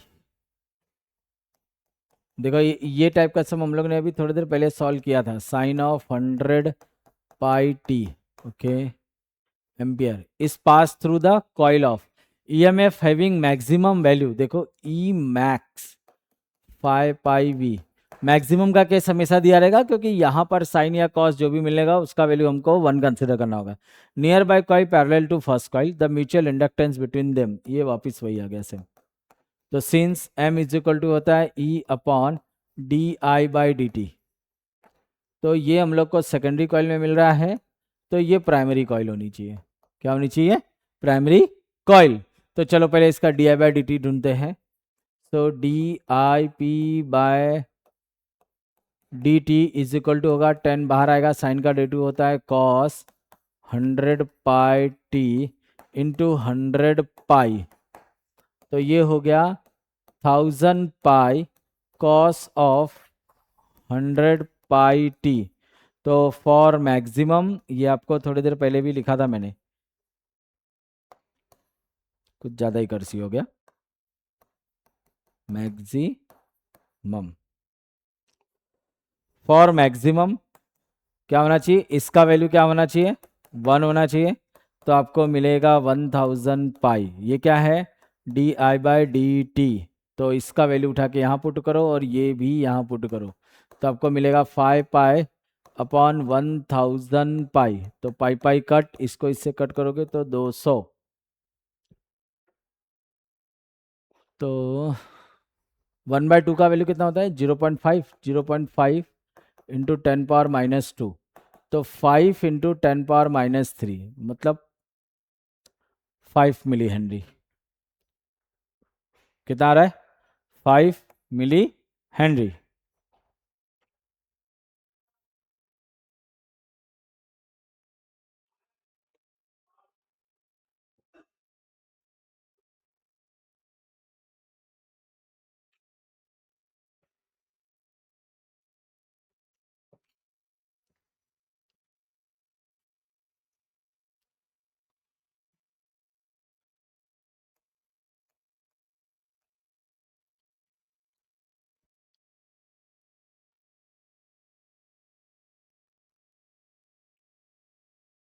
देखो बेटा, a step down transformer is used to reduce the main supply from this to this।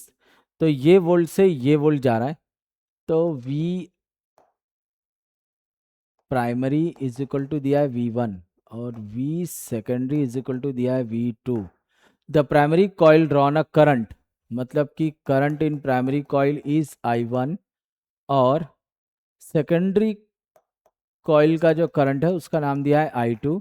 Then the ratio of input power to output power, अरे ये तो बहुत ही अच्छा क्वेश्चन हो गया, P in upon P out. क्या ढूंढना है मुझे?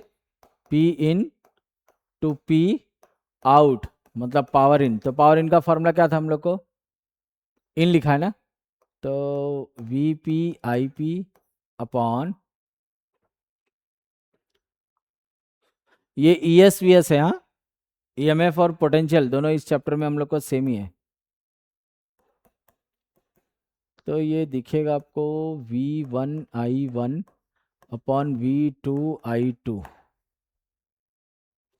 V1I1 V2I2, V1 V2 I1 I2 नहीं, ये आउटपुट अपॉन इनपुट है।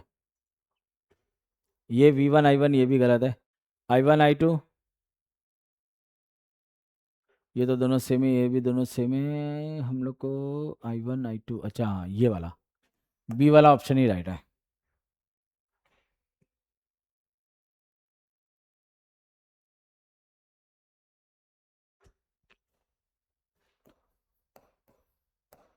See the 21st sum, what it says. A metal conductor of length m 1 meter rotate about the vertically its end angular velocity। अच्छा हाँ, तो omega का value दिया है 5 radian पर सेकेंड।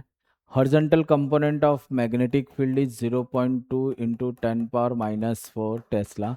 देन ईएमएफ, तो आपको याद है रोटेशनल मोशन में, in the rotational motion EMF का value half B L square omega. ठीक है, तो इसके अकॉर्डिंग मुझे फॉर्मूला होना चाहिए half of 0.2 into 10⁻⁴ into L square, मतलब 1 का स्क्वायर 1 ही रहने वाला है, और ओमेगा का वैल्यू है 5। तो इससे इसको कट कर दो, ये हो गया 0.1, 0.1 से इसको मल्टीप्लाई करोगे तो 0.5, तो 0.5 इंटू 10⁻⁴। अब इसमें माइक्रो और दोनों तरफ दिया हुआ है, तो अगर मैं नंबर को बड़ा करता हूँ, मतलब इसे मैं लिख सकता हूँ 5 इंटू 10⁻⁻3। और माइक्रो की तरफ चेक करें तो माइक्रो में ले जाने के लिए मुझे इसे नीचे, मतलब नंबर को छोटा करेंगे तो पावर बड़ा, अरे हाँ यहाँ पे मैंने गलती कर दी। क्या मिस्टेक है कि अगर मैं नंबर को बड़ा कर रहा हूँ तो पावर इंक्रीज होना चाहिए। ठीक है, और अगर मुझे इसको 10⁻⁻3 ले जाना है, मतलब 0.0 में ले जाना पड़ेगा, मतलब नंबर को डिक्रीज करूंगा तो पावर इंक्रीज होगा, लेकिन 0.0 का कोई कॉन्सेप्ट ही नहीं है। तो इसका मतलब इन्होंने इसको आगे लेके गए, तो फर्स्ट पावर सेकेंड पावर, तो इसका अगर मैं इसको 50 इंटू 10⁻⁻6 लिखूं तब जाके ये राइट दिखाई देगा। और 10⁻⁻6 आपको पता है कि इसको हम लोग क्या बोलते हैं, माइक्रो। क्या बोलते हैं, माइक्रो। इसका मतलब ये 50 माइक्रो आंसर जो है वो करेक्ट है।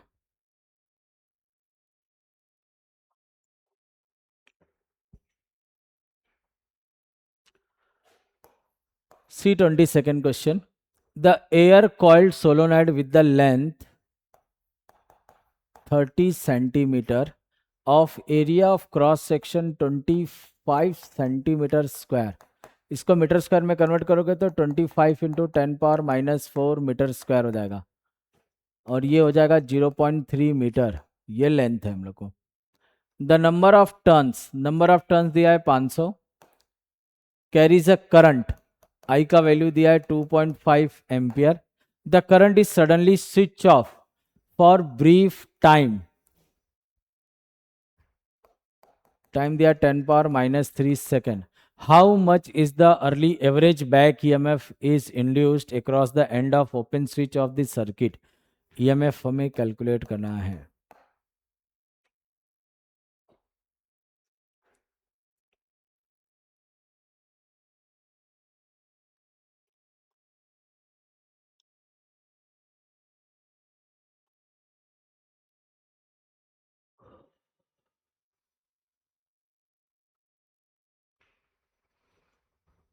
तो ईएमएफ इज, यहाँ पर अगर करंट सडनली स्विच ऑफ किया इन टाइम तो फ्लक्स बदलेगा।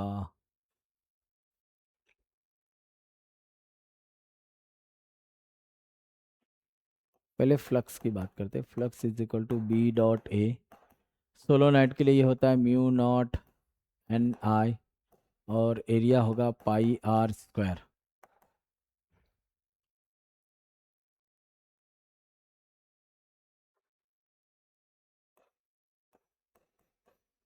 N by L I pi R square, क्योंकि नंबर ऑफ टर्न्स दिया हुआ है ना, नंबर ऑफ टर्न्स पर यूनिट लेंथ तो दिया नहीं है, तो मैं इससे पहले फ्लक्स को ऐसे लिखूंगा, flux is equal to D by D ए।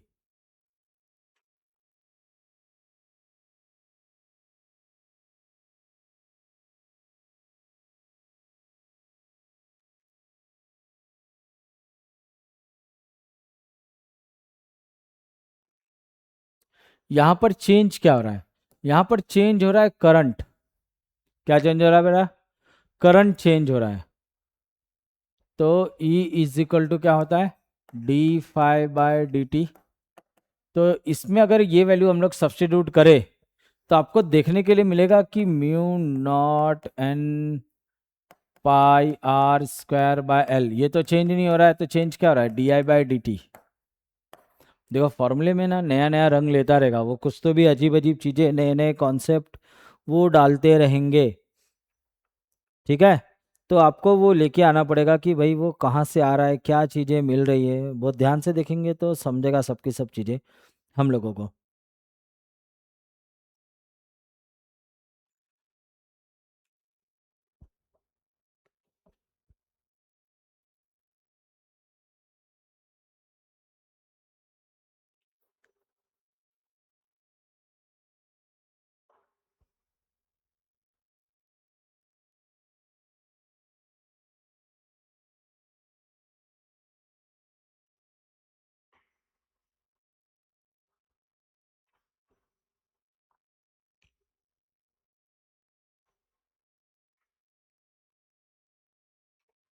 हाँ, ये मुझे एन होना चाहिए था, इसकी वजह से कुछ न कुछ गलत आ सकता है, चलेगा।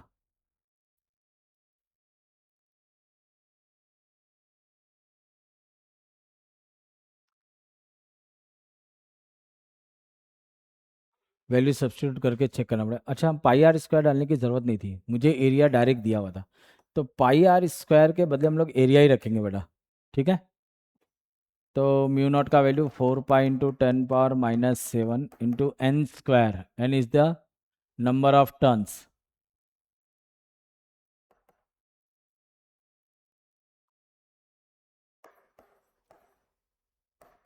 तो 500 इंटू एरिया कितना है?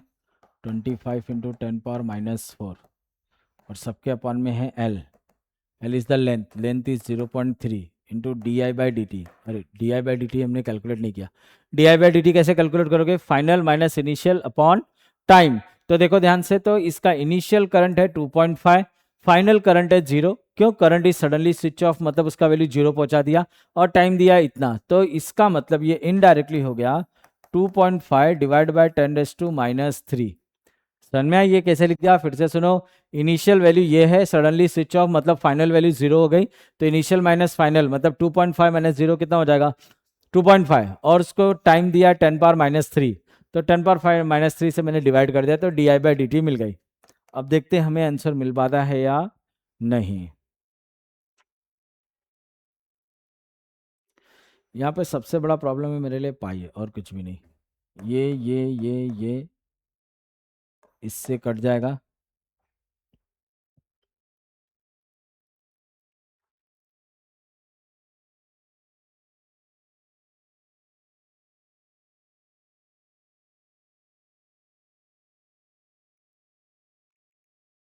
नहीं नहीं नहीं, आंसर तो भी मैच नहीं करेगा, क्योंकि मुझे यहाँ पर 10 पावर माइनस, अच्छा हाँ, इससे इसको काट दिया तो 10 पावर -4 बचेगा।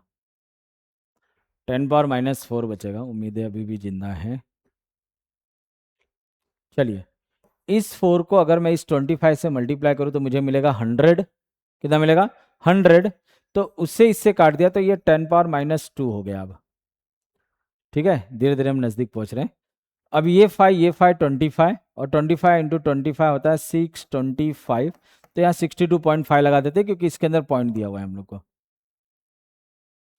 इंटू 10 पावर -2 है, और यहाँ पर अभी भी 0.3 बना हुआ है। तो अब हमारे पास 625 डिवाइडेड बाय 3 सॉल्व करके देखना पड़ेगा। तो 3 × 2 = 6, ये 0 हो जाएगा, 2 लिया तो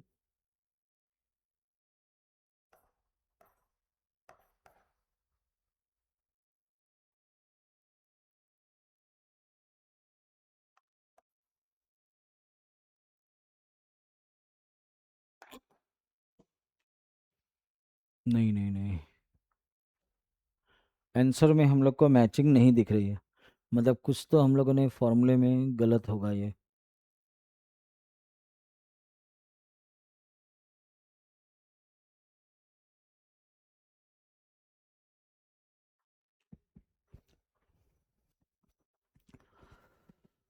अ,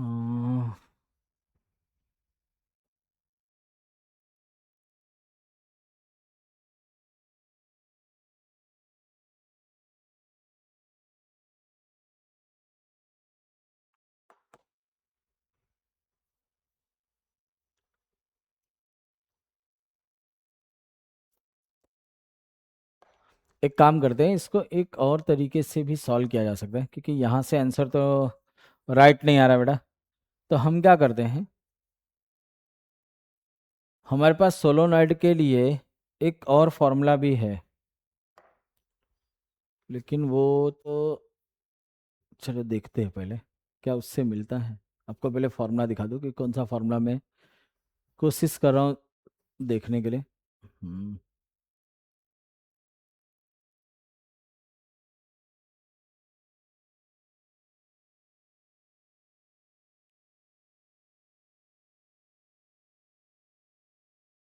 हाँ, इसके ऊपर वाले पेज में होना चाहिए।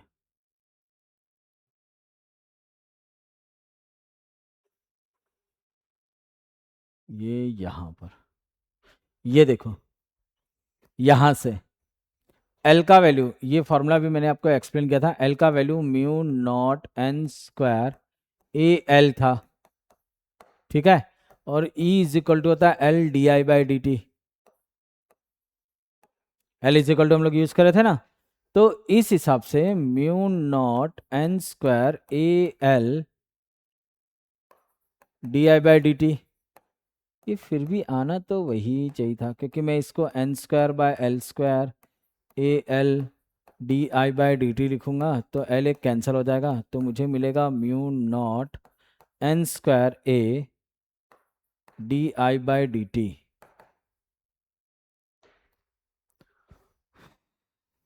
ये फॉर्मूला हमें दिखना चाहिए,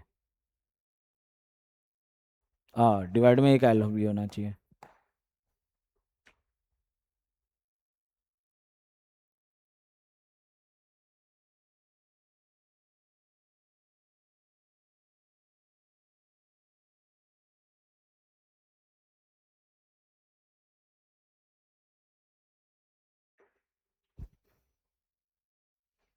देखते हैं इससे आंसर आ रहा है क्या नहीं आ रहा है। वहाँ पर हम लोग ने क्या गलती की थी, कुछ समझ में क्लियरली आया नहीं।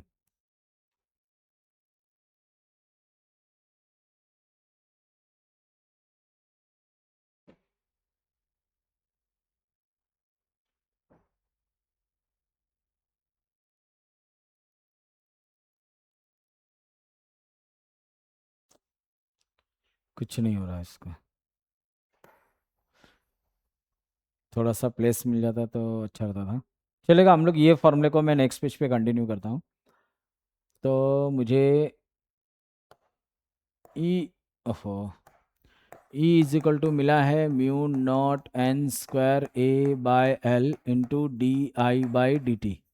देखते हैं क्या ये फॉर्मूला हमारे लिए काम करता है। देख लो, mu not N square A L D I by D t.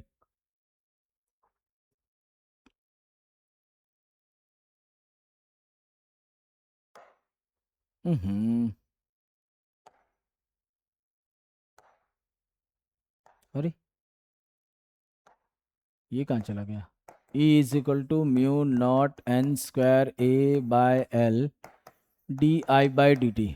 Value substitute करते हैं, 4 pi into 10 power -7 into N square, मतलब 500 का स्क्वायर, एरिया दिया था 25 into 10 power -4 divide by length था 0.3, और D I by D T हम लोग को था 2.5 डिवाइड बाय 10 पावर -3। ठीक है, हमने यहाँ से अपनी जर्नी स्टार्ट की थी। तो 4 pi into 10 power -7 into 25 into 10 power -4, sorry, +4 into 25 into 10 power -4, इसको कट कर देते तो 10 पावर -1, 10 पावर -1 है, उसको इसमें डाल देंगे तो 10 पावर -8 हो गया ये। तो 10 पावर लिखने का झंझट खत्म, दिख रहा है, उसको मैंने गायब कर दिया, 10 पावर -8 हो गया। तो आपको मिलेगा यहाँ पर सिर्फ 2.5 डिवाइड बाय 0.3।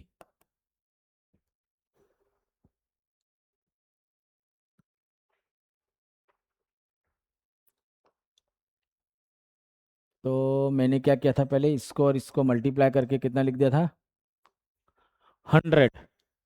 100 मतलब 10 पावर +2, इसको इसमें डाल दिया तो ये हो गया 10 पावर 6। तो मुझे बचा 10 पावर-2। ये देखो, इतनी चीज़ें हमने एलिमिनेट कर दी पहले। धीरे धीरे सॉल्व करते हैं। इंटू पाई का वैल्यू होता है 3.14, इंटू इसको और इसको मल्टीप्लाई करूंगा तो मुझे मिलेगा 62.5, और डिवाइड बाय है 0.3।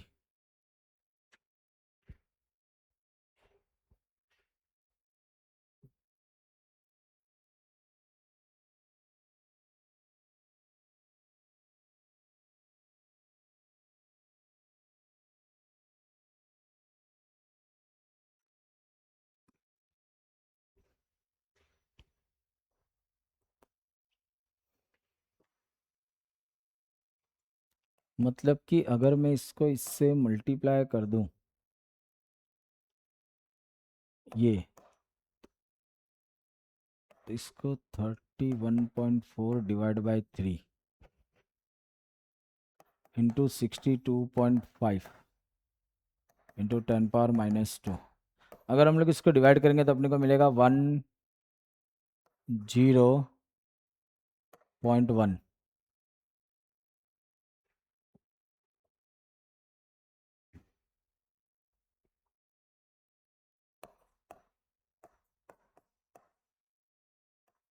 हम्म,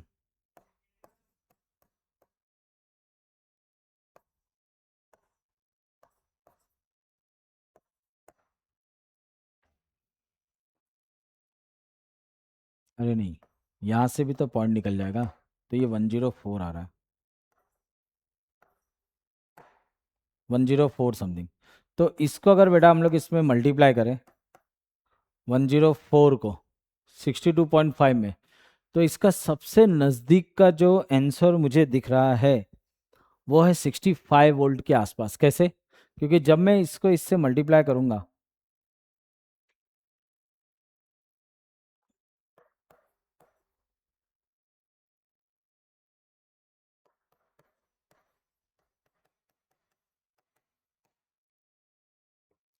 तो अगर इसको मैं 100 समझ लूँ, 100, ये 4 डालेंगे तो ये 650 के आसपास ऐसा लिख देते हैं, इंटू 10 पावर-3, ऐसे कुछ तो भी आएगा। 100 से मल्टीप्लाई करोगे तो उसमें 2 जीरो और बढ़ जाएंगे, तो अब अगर आप पॉइंट को पीछे लेते हो तो